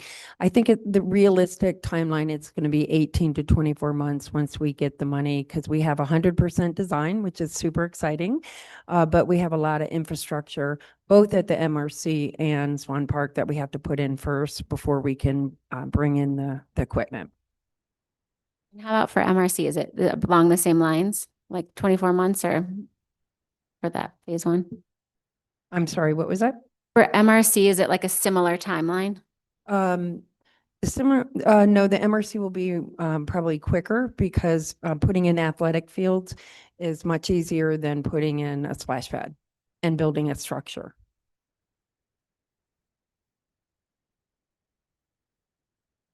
Counselor Cassett. Thanks so much. On that note, and Counselor Fagali had put this forward in an email. Is it possible for us to, if we have the available money, to utilize dollars in reserve? Because it takes a while for us to, so once it passes, if it passes, then the, election has to get certified and then we have to sell the bonds. And then, so, I mean, it takes a while to actually even get the money in hand. Is there a scenario where we have the ability to utilize existing resources in the city if they are available and then pay ourselves back with the bond? Is that a legal process, first of all? And then is it actually doable based on what we have available to us? Mr. Mayor, governing body, Councilor Cassett, actually, I'm going to introduce Clarence Romero. He's our Treasury Officer, and he can answer that question for us. Body, actually, this last year with 9 million, I think they've spent on the roadways. We actually fronted the money for the project. We'll be drawing down the money at the end of the school. Okay, wonderful. So that is a possibility if the dollars are there. Great. Thank you. I appreciate that. And then we have bond counsel here, right? Yes, ma'am. Peter Franklin is online. Mr. Franklin, I would just love to hear your perspective on this proposal, what this does for our, bonding capacity, all the wonderful things that you think about, and how you're feeling about this, and if there's anything we need to be concerned about or watching out for, or if you feel like we have the green light that we're moving in a responsible manner. Mr. Mayor, members of the council, Councilor Cassett, I think this is a responsible proposal. These are the types of projects that generally get voter approval. Just to elaborate a little bit on the last question, the council would need to adopt a reimbursement resolution in order to spend available money now and reimburse it with bond proceeds, but that's as these things go anyway, a pretty straightforward process. And yeah, I don't have any misgivings or concerns about what the council is considering. Wonderful. And even with this approved, we still have a pretty sizable bonding capacity left, correct?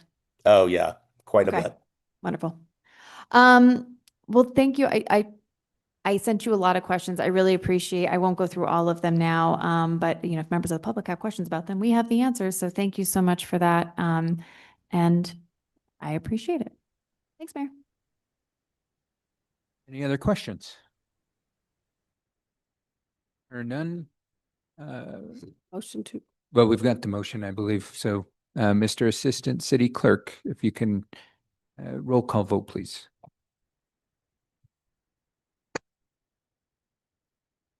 Councilor Faulkner, Yes.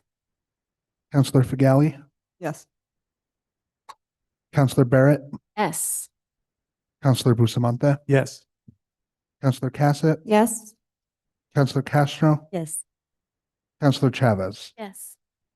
The motion has passed. Okay, thank you. Next item on the agenda, please. The next item on the agenda is public comment on bills. Consideration of bill number 2026-13, adoption of ordinance number 2026-TBD, sponsored by Councilor Alma Castro and Councilor Paul Bustamante. This is a bill amending the City of Santa Fe's Public Campaign Finance Code, Chapter 9-3, SFCC 1987, to increase the amount of funding available for publicly financed candidates for municipal office increasing the funding amounts for city council, municipal judge, and mayoral candidates, repealing section 9-3.12 SFCC 1987, qualified small contributions, and repealing section 9-3.13 SFCC 1987, additional reports of qualified small contributions, additional matching payments from the fund.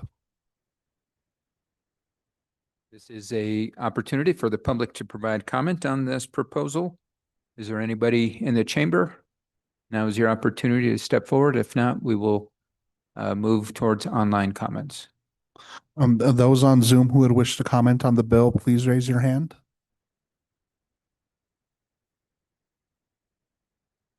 No hands have been raised, Mayor.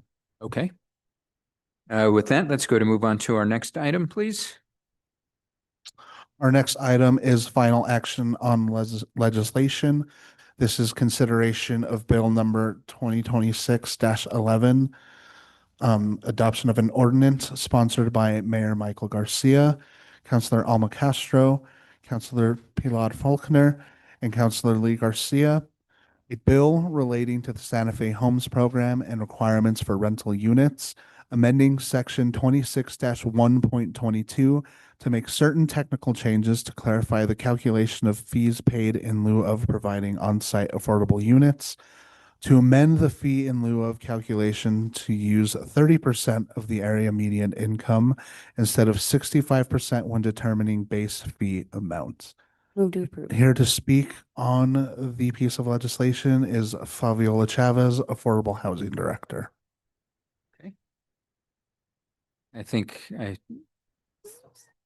Okay, well, I mean, do you have a motion? What was seconded? Mr. Mayor, I believe we need to have a public hearing before we do motions. Isn't that correct?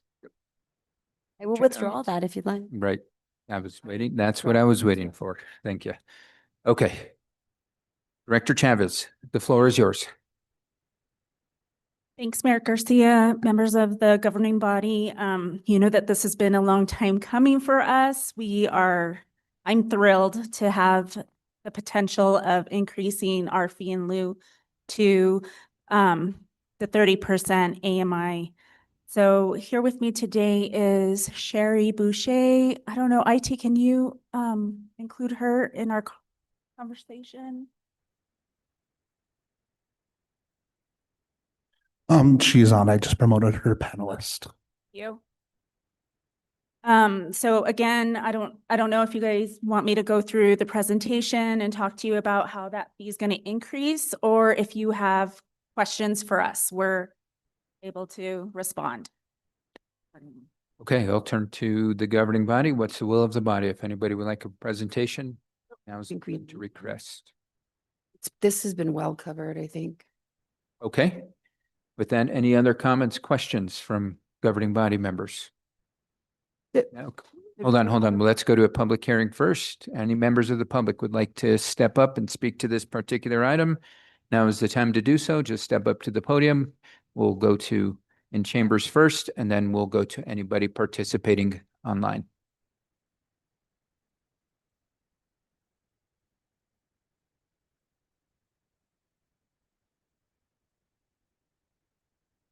Hold on 1 second. Let us get the little timer set up for folks.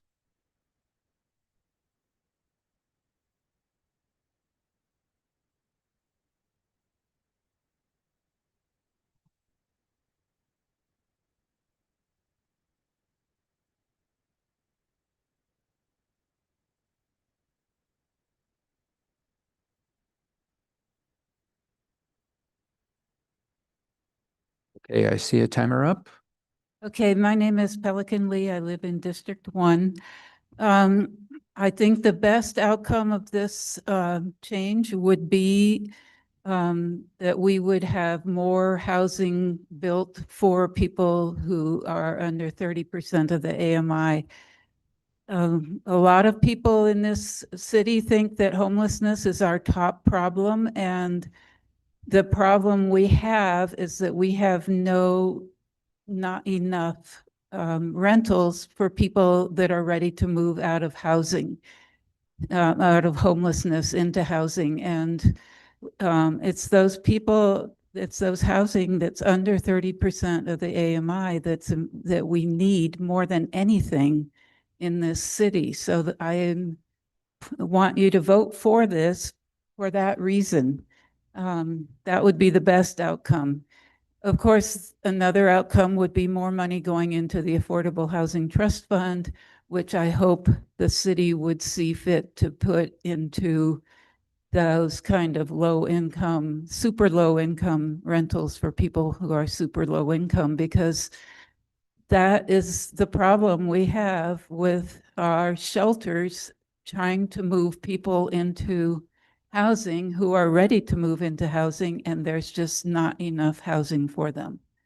So that's my comment. Thank you.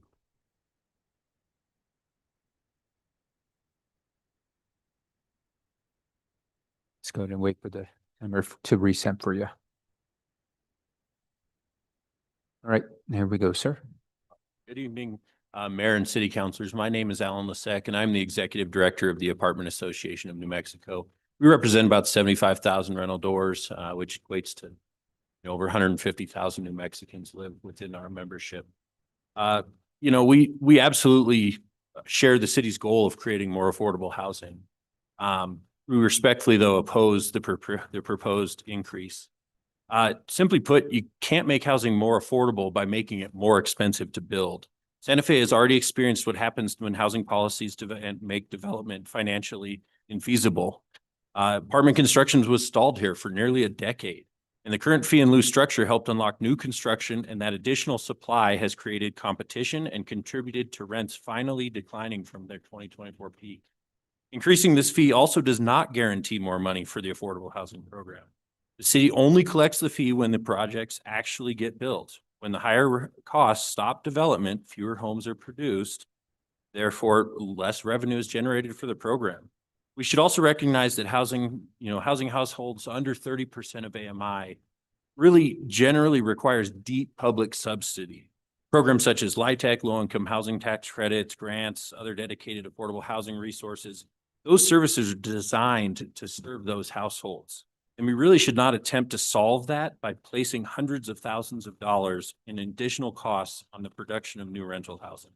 Instead, we'd encourage the council to consider a more moderate AMI adjustment, phase in any increase, or tie the fees to actual housing production. So it doesn't further discourage housing production when construction starts to slow. Santa Fe needs a deeply affordable housing, need workforce housing, need market rate housing, but we really need those goals to complement each other and not compete with them. So we respectfully ask you to reconsider this proposal. Thank you.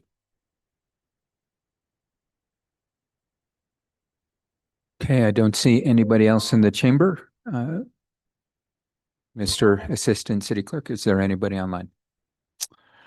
Yes, Stephanie Benenato.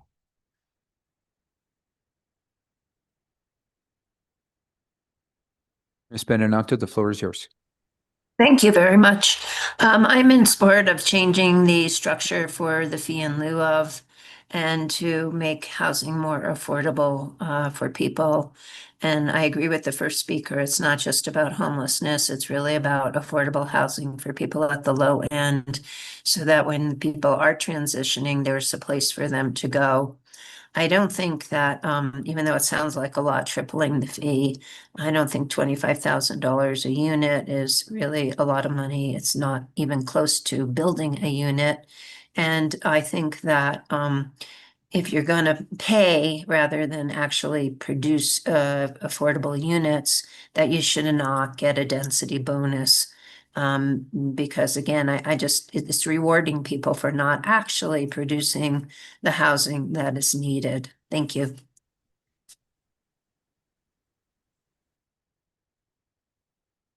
Okay, is there anybody else online? Yes, the next speaker will be Russell Bratz.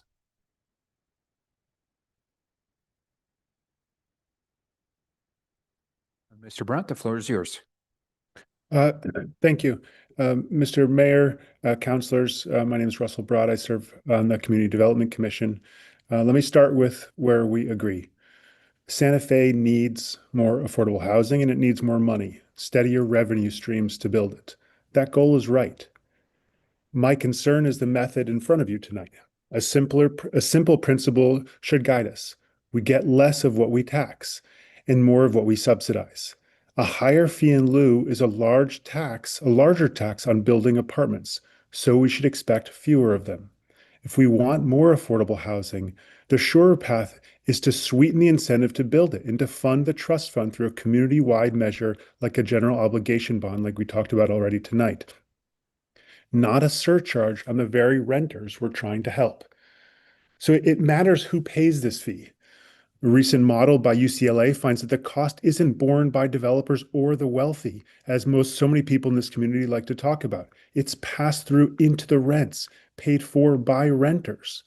So in Santa Fe, those are largely our missing middle. The teachers, the firefighters, and nurses who earn too much to qualify for an affordable unit, but not enough to absorb another rent increase. So above all, I want to ask for better analysis before this policy moves forward. You're being asked to approve a 200% increase, yet the city has confirmed it has no projections, not for the affordable units that would create, not the market rate units it might deter. Asked about the effects, the director of the Affordable Housing Office at the recent Finance Committee meeting said the city does not anticipate any negative impacts at all. On a change this size, we should note, not anticipate. We can't guess. This is affecting people's lives. And today's policy is working. Before a workable fee existed, the original inclusionary zoning policy froze apartment construction here for more than a decade. Sprawl, near zero vacancy, rents outpacing the nation. The current structure reversed that. Building resumed. Rents have only lately begun easing from their 2024 peak. That's worth protecting. It advises time to get the next version right. With developers, experts, and policymakers at one table and incentives to build to produce the homes we all want that has the effect on the rents that we all know needs to happen. I'd be glad to help in the process. Thank you very much for your time.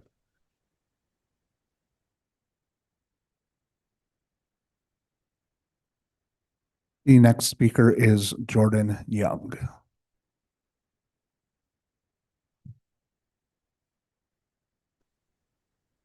Hi there. Thank you. Thank you, Mr. Brott. I wholeheartedly support everything that you just said. The city has produced no data on the outcomes from their original fee in lieu policy, and our development has stopped.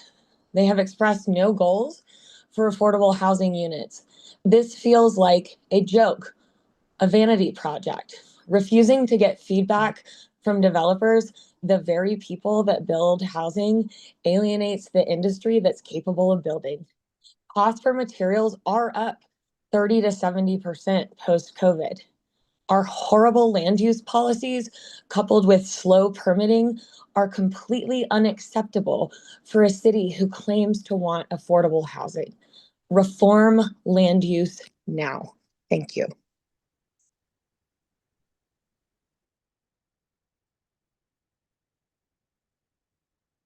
The next speaker is Rick Martinez. Hi, councilors, mayor, and councilors. I wanted to support this 30% increase because right now we used to have an inclusive community. Now we have an exclusive community with the fee in lieu of. It's happened over and over again where developers are creating these exclusive communities. I also want to talk about the 10-year thing that if they do add affordable housing in their units and these apartment units, it's only for 10 years. So after 10 years, we're playing catch up all over again. And that's something that's not right. You know, growing up in this community, we have been growing up in an inclusive community, not an exclusive community. And when we're doing this fee in lieu of, developers are creating exclusive communities. So that's kind of bad. And if these developers want to be part of this community, you know, let's put fire, police, nurses, teachers, all those in these units, and not walk away from it. But I really feel that if we don't do this change, all we're doing is creating an exclusive communities around our city in these apartment units. I want to thank you, but I really want you to support that this 30% increase. Thank you so much.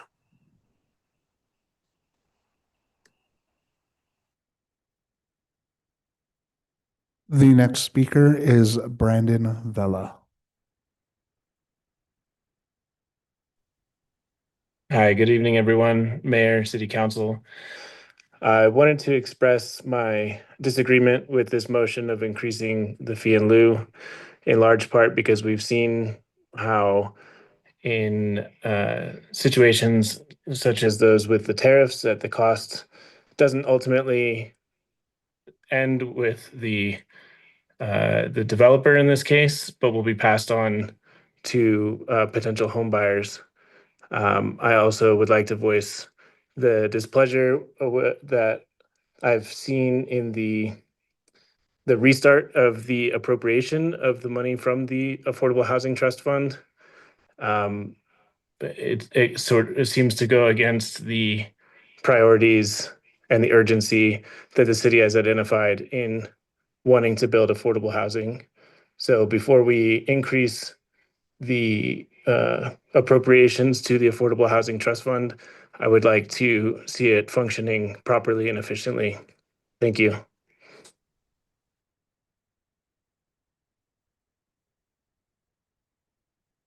There's no one else on Zoom with their hands raised, Mayor. Okay, we will go ahead and close the public hearing portion and move on to governing body comments, questions. Motion to approve. Well, she's got a motion on the floor, so you can make. Second. We got a motion and a second now. Yeah, we absolutely can have discussion, so. Councilor Castro. I just wanted to address a couple comments, particularly from the CDC. So I am representing a body right now, not myself. So this piece of legislation did come before the CDC, and though I appreciate Commissioner Brott, it did pass. So a majority of the body is in favor of this. I just wanted to make sure that everybody was fully aware of that. We did get the same presentations from our Director of Affordable Housing. And then I do also want to address one of the comments about the pulling back of the RFP. In my opinion, as chair, it's actually proving that we are committing to the things that we want. There was problems in the process that I personally didn't feel was aligning with what this governing body had suggested, that they wanted an Affordable Housing Trust Fund money being spent. And so I will just respectfully say that I think the fact that we are looking closely at how to best utilize our dollars is keeping with prioritizing 30% and below AMI. Thank you. Any other comments, questions? Councilor Chavez. This is a hard one for me. I think it's so we just discussed projects that we have coming forward and why we're requesting additional funding. How the growing cost of things is kind of hard to keep on top of. I think that it's dismissed more so than it should be, that is a real thing for developers. I also think that we keep talking about not wanting our community members to have to live in Rio Rancho in Albuquerque, and we're about to make that real appealing. And I think that there's truth with that. So yeah, I definitely have some concerns, and I do remember having a conversation with Miles Conaway specifically a long time ago, about this concern and about this reality of how hard our process makes it for developers. On top of that, we have cost right now, and then we're adding a layer of cost before we've even fixed components of land use that are still a ways away of fixing for developers. I think that it's important that we are very aware and transparent with how unappealing we're making it to develop in Santa Fe if we move forward. I think it's difficult to argue against it because we just talked about how we're stalled in certain projects because we don't have enough funding, but we're adding layers of cost and already a complicated dysfunctional, being addressed. Absolutely, our staff is aware of it and doing what they can to address it system within our city. And so I think a lot of the concerns we heard this evening are real concerns and real realities that should be considered. So I just want to emphasize, I completely, I get it. I see it because I see it on our side in our spending. I think it is a huge concern, and I'm not sure it's going to keep community members in Santa Fe. I think we're just going to grow surrounding areas that are less complicated to work with.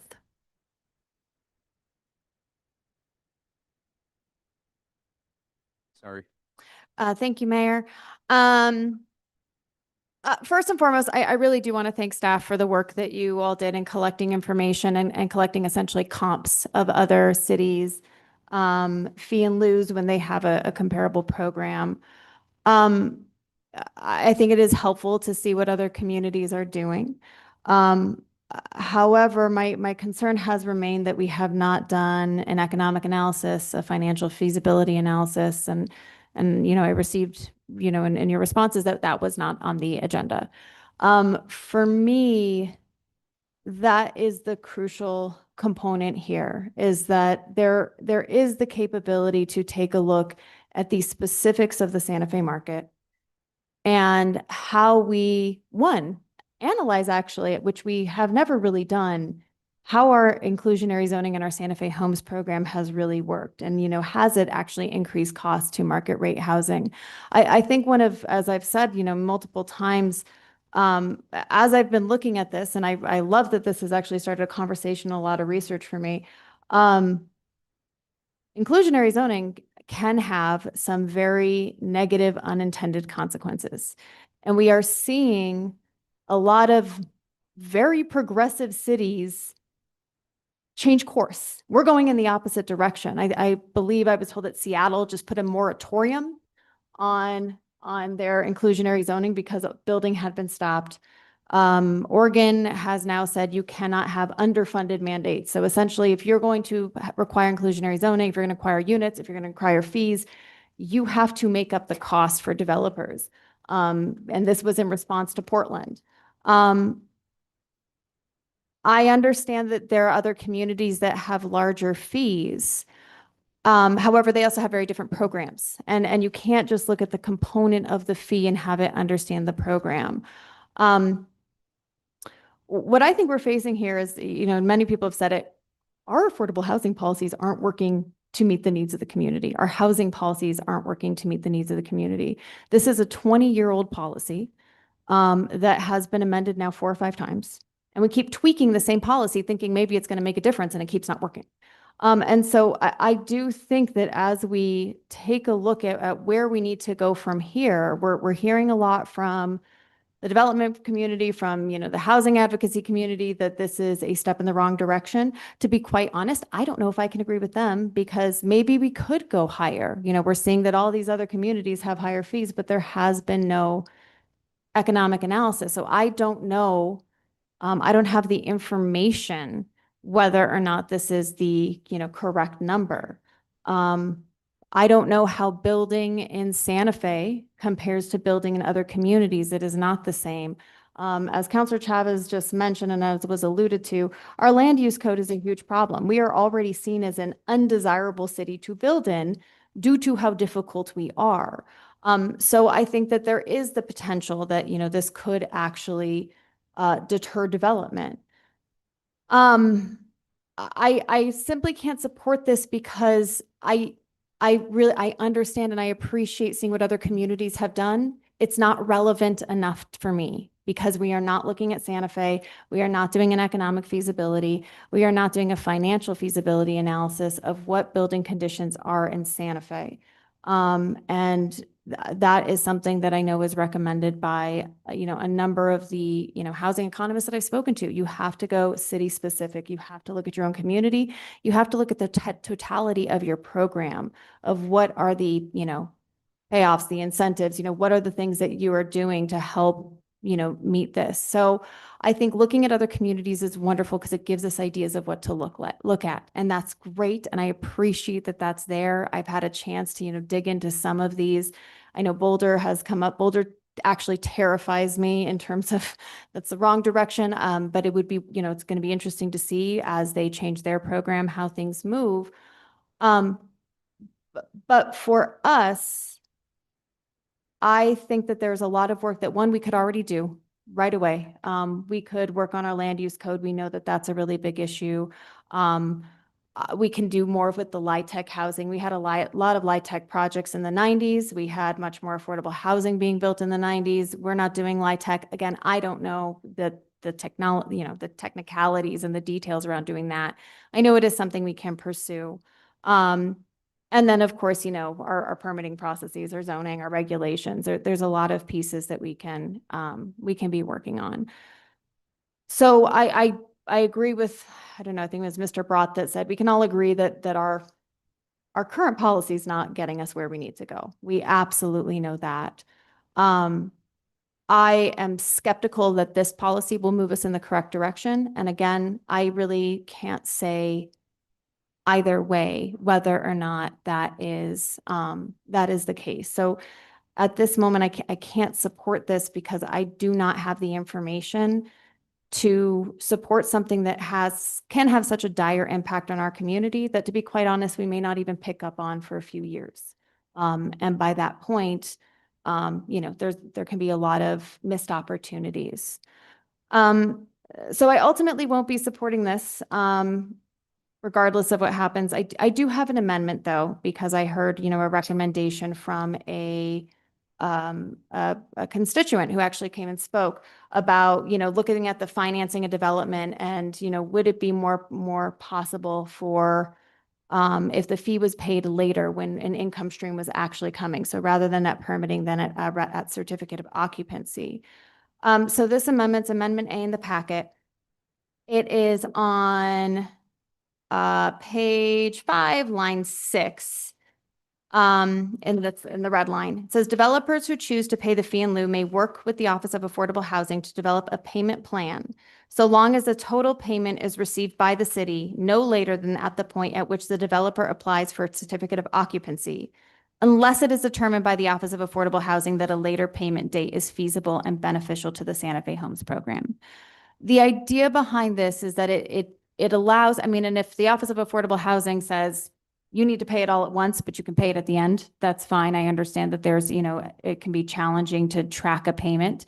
But the point is that it's delaying the time that the fee would be due. I understand that there was conversation to do this administratively. However, I do see this as a program design change, which I see within the purview of the city council.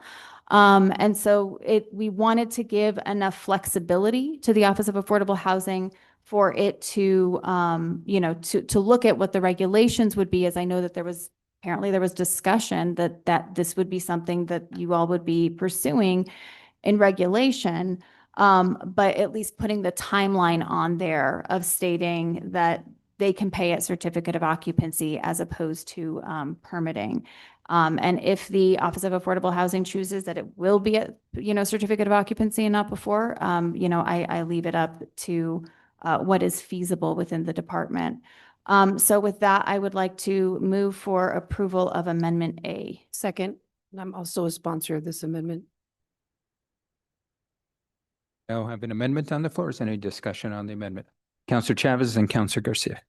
I want to clarify the comments that I think brought this amendment on, because I believe the developer was communicating that as units are filled, it makes it more doable to pay higher fees. But this actually is an amendment that would just be at the end of the project, not necessarily once the building is occupied. So it's at certificate of occupancy. So that is at the point that they can start moving people in and getting payment, but they have to pay by that point. They have to pay in order to receive their certificate of occupancy. Yes. All right. So I think, I'm not sure it fulfills the comment that was made, because I think it was the occupancy itself that they wanted to assist with payment. I'm trying to clarify, because that's what I heard from the comment, but I'm not sure if that, Yeah, I had heard him say certificate of occupancy. but that is why we also put in this flexibility that if the Office of Affordable Housing, that a later payment date is feasible and beneficial, that is allowed. So as you know, our director's working with developers and they're saying, hey, can we pay at X date? And they say, you know what, yes, we can take care of that. That was under the discretion. The reason I was looking at certificate of occupancy is one gets closer to when there's an income stream coming in, but also it's another one of those points that they can't move forward until they receive it. So it is, that check of, right now it's permitting, so they can't build until the fee in lieu is received. In this sense, it's another step that they have to take in order to actually get people in. So I guess it's, it's a check that we have there in case there's, delays in payment. So that was my thought around why I stuck it there, but gave some flexibility. I would also offer on this note, the developers aren't always the ones who run the apartment complexes. So they can build them, but then a lot of times they check out and a national team comes in who runs the apartment complex. So in a lot of cases, there's two different entities working with the apartment. So like the developer builds it and then they hand it off to another entity.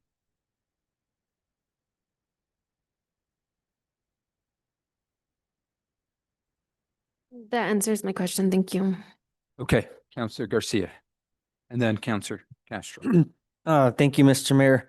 I want to go back to, and we're talking about this amendment because, the reason I also joined on as a sponsor for this because I wanted to know how this affects the overall decision-making process as you were going through this. The amendment states, and it's in the red line here, it says developers who choose to pay the fee in lieu may work with the Office of Affordable Housing to develop a payment plan, so long as the total payment is received by the city no later than at the point at which developer applies for a certificate of occupancy, unless it is determined by the Office of Affordable Housing that a later payment date is feasible and beneficial to the Santa Fe Homes program. Is that already in your purview as the director, Director Chavez?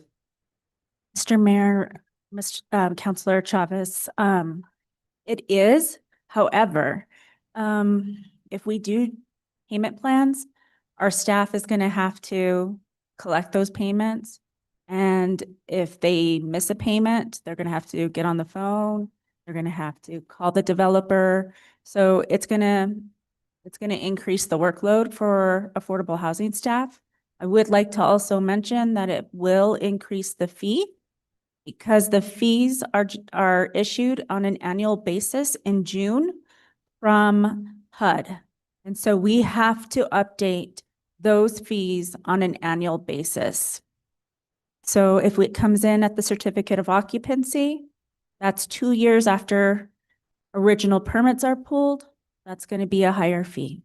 And that's based upon, again, the calculation of the 30% AMI and what they would be due. So they couldn't lock it in at the beginning and pay at the end. Mr. Mayor, Councilor Garcia, they cannot. They have to pay it whenever the statute indicates. So whatever we decide here is when they're going to pay the fee. So right now, the way it's set in the ordinance is that they pay at issuance of permits. And so if we choose to do certificate of occupancy, as I mentioned, construction on multifamily housing developments usually take about 2 years. That fee will increase based upon the HUD's new AMI. Thank you. Can you give me any examples of past, because it's at your discretion currently, where we have been able to say, okay, we can work with you, whether it's a payment plan or pay at the end. Can you give me some examples? Mr. Mayor, Councilor Lee Garcia, there's never been an instance that I'm aware of. In my tenure being here, I've only been here 11 months. So I've never had that question from a developer if they can pay later. It's never come up. Thank you. The other question I have, in collaboration with, obviously you have another person that's above you, which is our land use director. What is the sentiment that's come down from that superior in regards to this amendment and how it's going to work towards this change with the fee in lieu? Thank you for the question. Mr. Mayor, Councilor Garcia, I don't want to speak for Heather Lamboy, but from her discussions with me and Mayor, she has fully supported this. However, she is also concerned about staff's ability to be collecting payments should a developer choose not to pay and have to follow up and call and send letters and whatnot. And so another way, if we wanted to prevent that from happening, we could do a land use restriction on the property where they're required to pay right away. So I don't really know the best way to handle the fee in lieu coming at certificate of occupancy, because I know that it's going to require staff to really collect on that and to ensure it gets paid. So then, I guess what I'm understanding is that we don't have a plan of a schedule to follow in regards to pay now, pay in increments, pay at the end, so to speak. Mr. Mayor, Councilor Garcia, we do not have a schedule incorporated at this time, but again, it's administrative. So if a developer came to the Office of Affordable Housing and asked for a payment plan, we'd be more than happy to assist them with that. However, when they pull the permits, the way we're currently doing things, they have to have that fee paid in order to pull the permits. So I guess this is where I'm having, and obviously I'm a sponsor on this, but I also want to make sure that we are able to do business in the most efficient way and manner possible without complicating things even more. And it seems to me that as we are going through this process, and if it opens up and directs your office to say, you're going to have a payment plan, we don't know how that works. Does it stop people from even trying to develop? So I think that even maybe further hinders a little bit of the development process, where we're already having some heartburn over increasing this fee and what it's going to do to building units, which we're looking for. We're looking for units. Is that correct? Mr. Mayor, Councilor Lee Garcia, the way it currently works is when a developer comes in and they want to go ahead and pull the permits, we give them an agreement. We could include a schedule in that agreement. If this body chooses to do that, we can. However, again, it's going to be burden on the staff.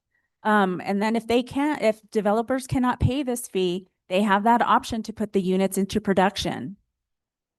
So. Well, okay, so and I'm going back to other cities, and I guess obviously this is in regards to Councilor Katz's point of evaluating how other cities do this, and is this something that other cities do but do they have payment plan options? Is that standard in the industry? I don't know if Sherry Boucher is Councilor Lee Garcia, if she's still on the line, but it was my understanding. Is she? Okay, Sherry, do you want to address that question? Yeah, thank you, Director Chavez. Mr. Mayor and Councilor Garcia, yes, we did find that that's pretty common. A lot of communities that do allow deferrals to C of O is the common practice for other communities. So other cities do deferrals based upon, so that would support this amendment being placed in here. Is that correct?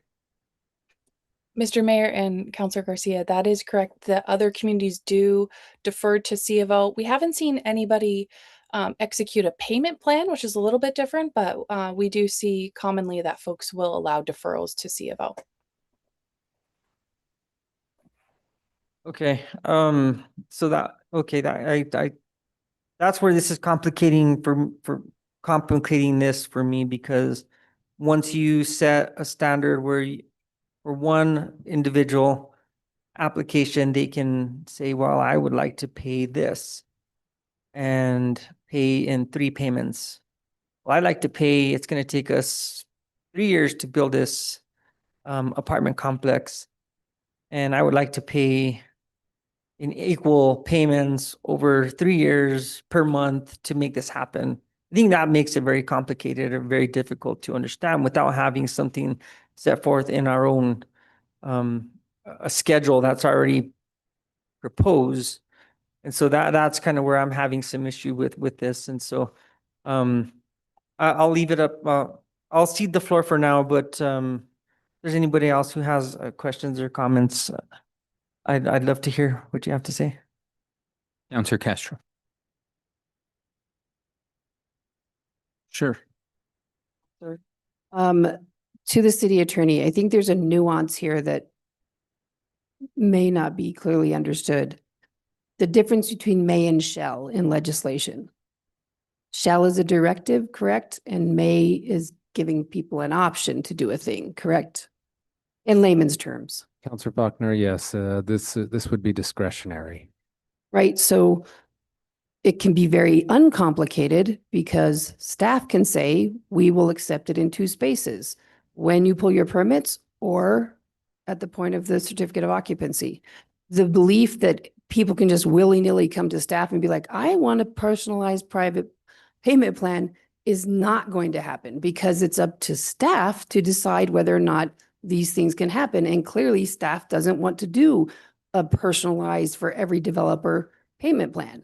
So the fact that it's up to staff's discretion actually uncomplicates the issue because you are the one who can decide whether or not to do it. So if it's too complicated for your team to do a payment plan, it's your discretion to say, no, we have 2 options.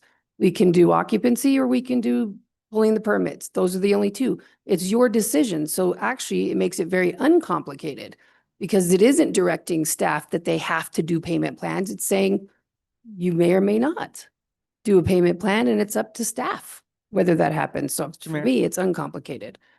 The issue that I'm having though is that when this is put into the legislation, it allows them to utilize this in their favor. That's the problem I'm having with it. Even though it's at their discretion. So that's just, I don't being think the devil's advocate here. Yeah. Hold on, enough of the back and forth. Let's go to Councilor Castro.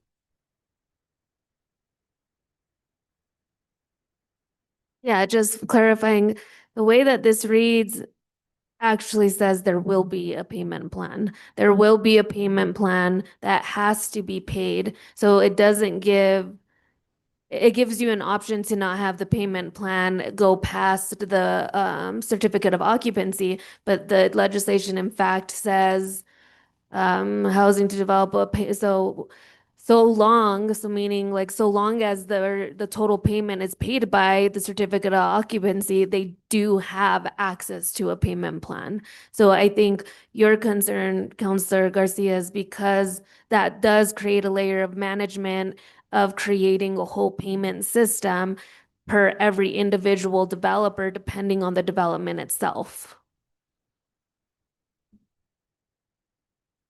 Councilor Castro. Thank you so much. So just to be clear, Director, under our current regulations, if a developer could not pay a fee, you could enter into some kind of agreement with them to do a payment plan currently. Is that correct? Mr. Mayor, Councilor Castro, that's correct.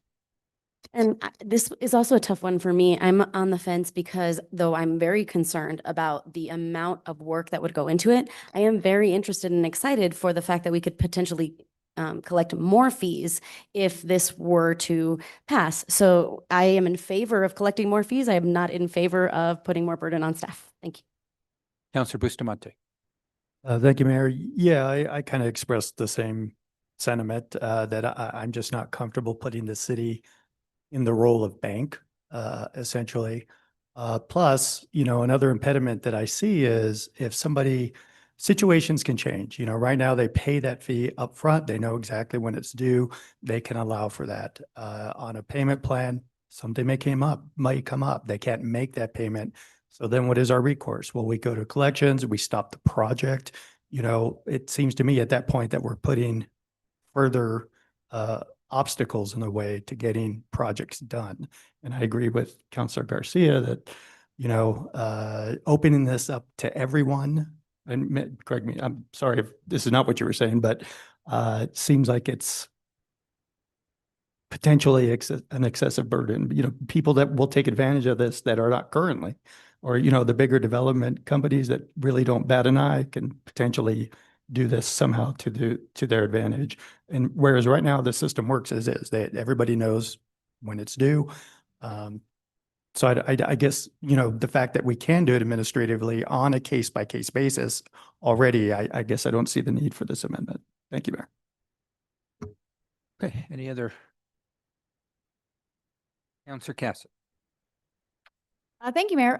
First, I did put forward an amendment to the amendment. And according to our rules, we can propose amendments during governing body as long as they are in writing. So what I wrote is developers who choose the pay and fee in lieu may work with the Office of Affordable Housing to determine a payment due date, so long as the payment is received by the city no later than at the point at which the developer applies for a certificate of occupancy, unless it is determined by the Office of Affordable Housing that a later payment date is feasible and beneficial to Santa Fe Homes Program. However, it looks like this is already allowed. We actually should be doing this already. I'm not sure which section we're in. We're obviously in chapter 26-1.33. Timing, or nope, 10.4. Timing of alternative means of compliance. In developments where the governing body has approved an in lieu contribution as an alternate means of compliance, which also is interesting because it sounds like we're supposed to be doing this. The in lieu contribution shall be due and deliverable after approval of the development request and before the recordation of the Santa Fe Homes Program agreement. An applicant may propose an alternative to this timing requirement as part of the request for alternate means of compliance, subject to the city's approval. So it sounds to me like that is already something that there is the allowability to do. What I'm saying is that I want them to, by right, be able to say, we're going to defer to certificate of occupancy. I understand that payment plans can be complex. And I think that that's something that developers can have also, I'm a little confused about the fee going up, because my understanding is that there's a contract, that there's a Santa Fe Homes Program contract that normally is signed. And I thought the fee was established at that moment when it is signed. And that is, I believe that has to be signed prior to it going to Planning Commission. And so therefore, if it's already signed and we're already under contract, how could we increase the fee by allowing them to pay it later? So I guess, Marcos, I would turn to you on that question, that if there's already a contract for the Santa Fe Homes Program that the developer has agreed to, and they ask to defer payment to certificate of occupancy, I don't believe that we would have the right to increase their fee because we've already signed a contract with them. Am I understanding that correctly?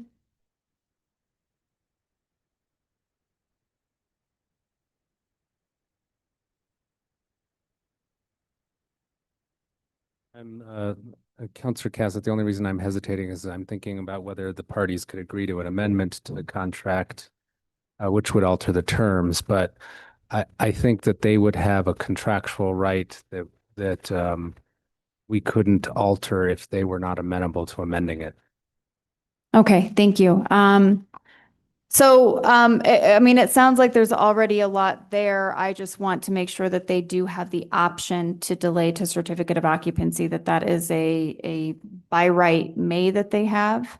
I'm happy to take out the payment plan because I understand that can be really complex and having to track payments as opposed to one solid.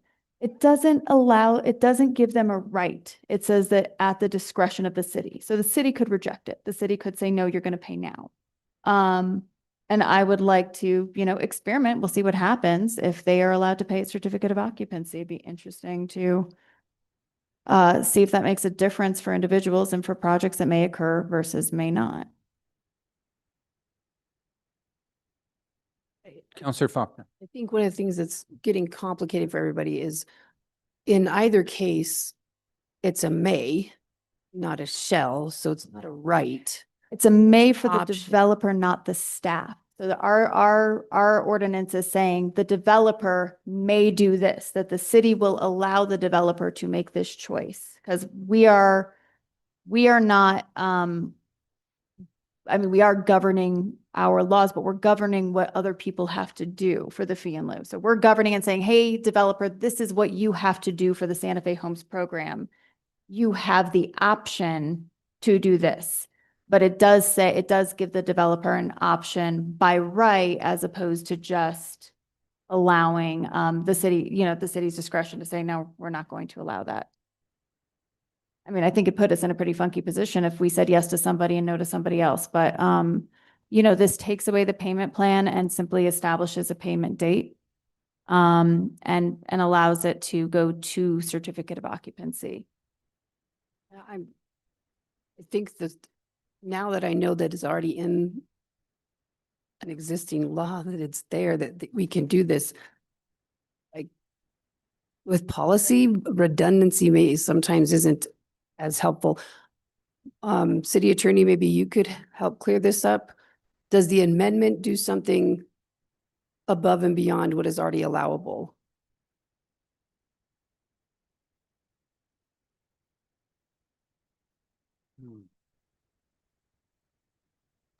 The attorney's like, oh my God, why? I'm reading the section called 26-1.33 alternate means of compliance. I think the difference is under the existing law is that the city has the discretion.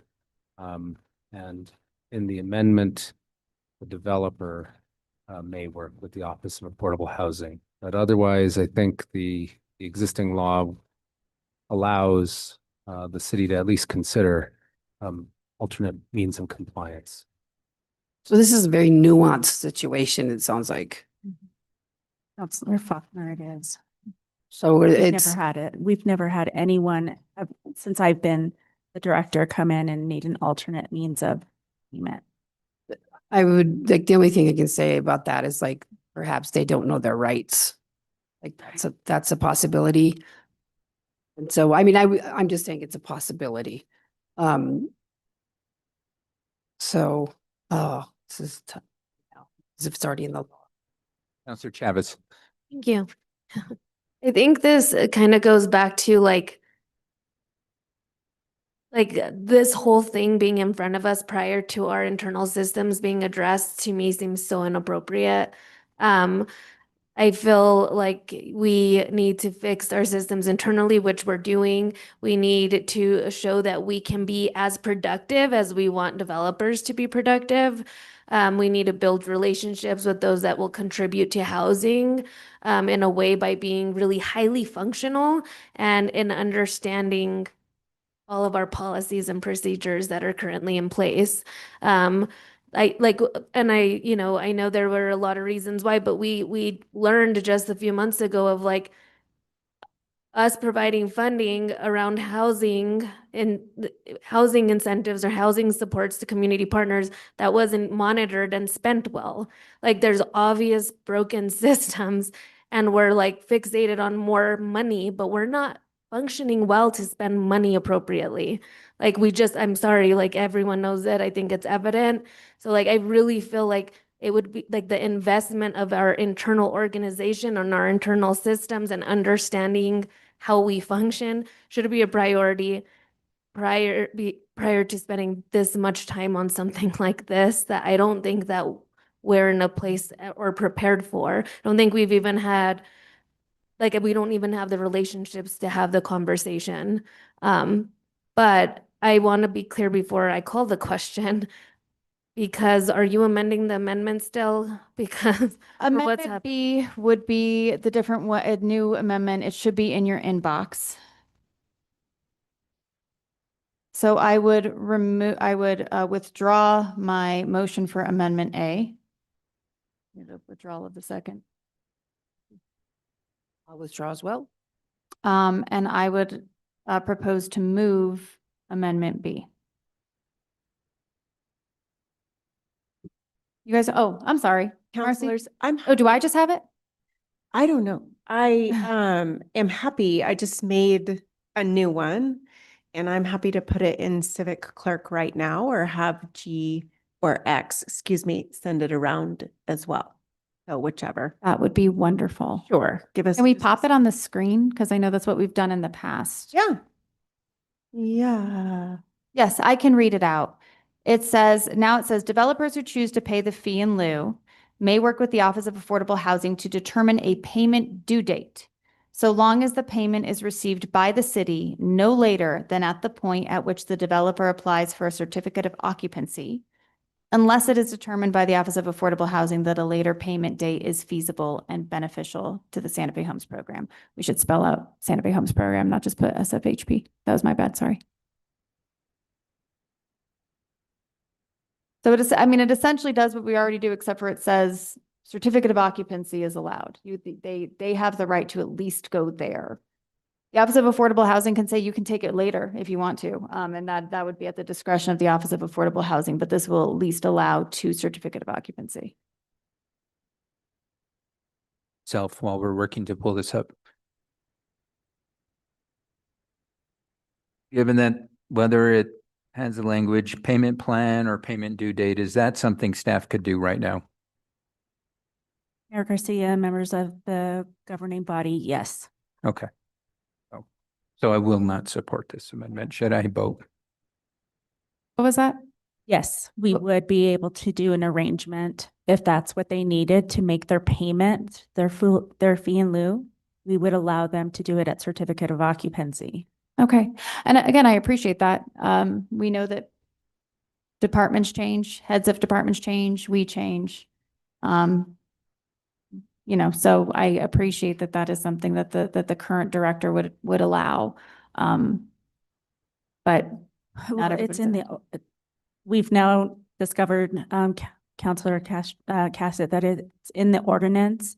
I'd like to address that there would be no reason for me to dig into that section if it hasn't been asked. I don't memorize chapter 26. It's too complex, but that is why we've never had to research that information.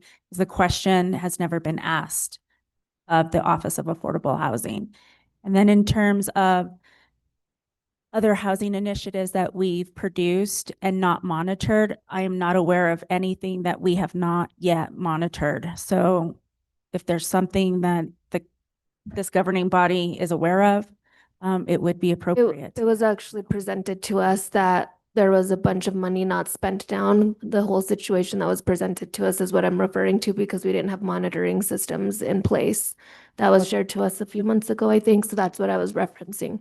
And just point of clarification, sorry, in particular, I know that we've discussed Affordable Housing Trust Fund money that developers didn't spend down and then came back. So maybe that's some of the stuff that we're referring to. Now have the amendment in front of us. What's the will of the body? There is a motion. Is there a second?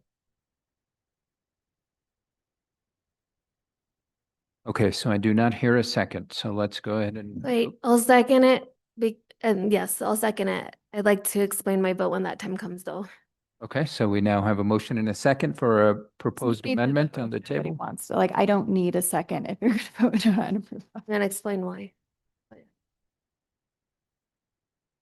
Any discussion on the proposed amendment? Hearing none. Assistant City Clerk, can we get a roll call vote on the amendment, please? Yes, Mayor. Counselor Fagali, Yes. Counselor Garcia, No. Counselor Barrett, Yes. Counselor Bustamante, No. Counselor Cassett, Yes. Counselor Castro, No.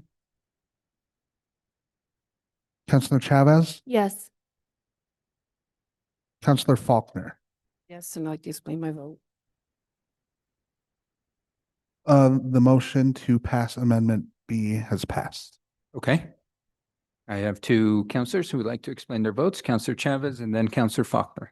Thank you, Mayor. I support this because I won't be supporting the actual ordinance. So if it still passes, I think this would allow some support to developers. So that's why I'm supporting this, or I supported this. Okay, Counselor Faulkner. Okay, all I can go on is my experience with policy. There are some nuanced differences that may not seem like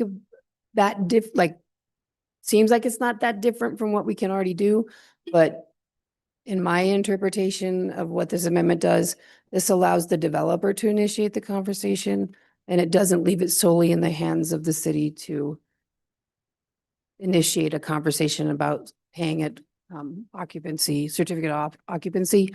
I also think that it does put like a nice end date for the most part, for this kind of, God, I'm so tired. For paying fee in lieu, and it doesn't change the fact that it's still all in the discretion of staff whether or not these things can happen. So there is a nuance different, but that nuance difference could be impactful in some circumstances. So that's why I voted the way I did. Okay, thank you, Counselor. Any other discussion on this proposal? Yeah, Counselor Fagali. Are we back to the main? Okay. Main Great. amended. Thank you. I just want to agree with some of my colleagues here that I think our system is in need of a bigger fix than this. I don't think inclusionary housing, inclusionary zoning, the way that we've been doing it is working. I think that's pretty clear. And I think we need a much more systemic approach than this. I don't think that this will help. I think this might hurt. And I think that we need to go a lot deeper into what our issues are, how we solve them, how we create more housing, how we create deeply affordable housing. And I don't think that this is the way to do it. Thank you. Counselor Barrett. Just kind of want to second Counselor Fagali's sentiments. I mean, there's no such thing as affordable housing. There's market rate housing that we make affordable, and it's how we're going to decide to do it. I don't think this is the way to it also. So, and you know, many people have reached out, people who have been building here for a long time, who have experience, and I'm just trying to listen to all voices, especially those who've done it for their entire career, have studied it, and know the local market, you know, back and front, and they are giving advice on this issue. And I think that we are, you know, we have a housing summit in the works, and why not wait till we get all the experts there to give guidance? And it's bigger than this. It's about, you know, reforming land use. It's about all the things mentioned. We make it really hard for working people to live in Santa Fe. And I know that I was a working person who couldn't afford it either, you know? And so I get it. And I feel like I have, you know, lived experience with it. And we need to, I think personally, throw a lot more money at it that we're doing now. I feel like we're throwing peanuts at it. You know, personally, I don't feel like we're funding it like a priority. And I do feel like it is connected to our issue with the unhoused population too. I feel like at the root of it, being unhoused is an affordability issue. And so I do believe in a housing first policy too. So I think it's all connected, and we're just, when we look at the pie chart, we aren't putting off, you know, we were talking about how much we're giving, you know, toward drones, which I'm all about safety and detecting wildfires and protecting citizens, but we are just not putting enough money into housing, bottom line, to see the results that we want to see, and to have young working families here, to have essential workers, to have firefighters. They can't live here. They live in Rio Rancho. They commute. So like, you know, teachers too, they're all going there. We're just not building, and inclusionary zoning has led to that. It's building a couple, for me, it's like peanuts.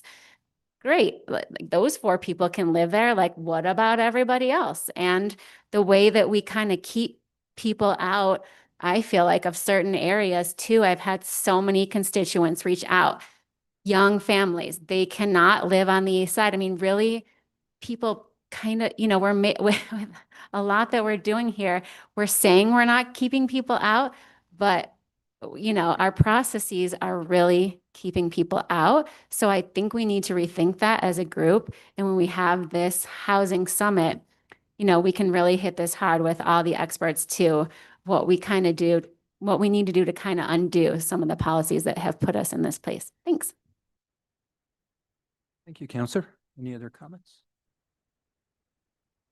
Well, I mean, I think this topic is, we've talked about it for 2 months now. And looks like we're probably going to be talking about it longer, because I just want to confirm, Marcy, did that amendment change the caption?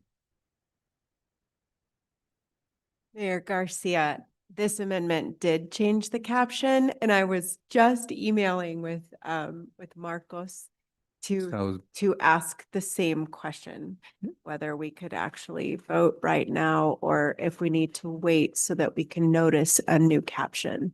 Okay. So that the Well, public is noticed about what the vote is for.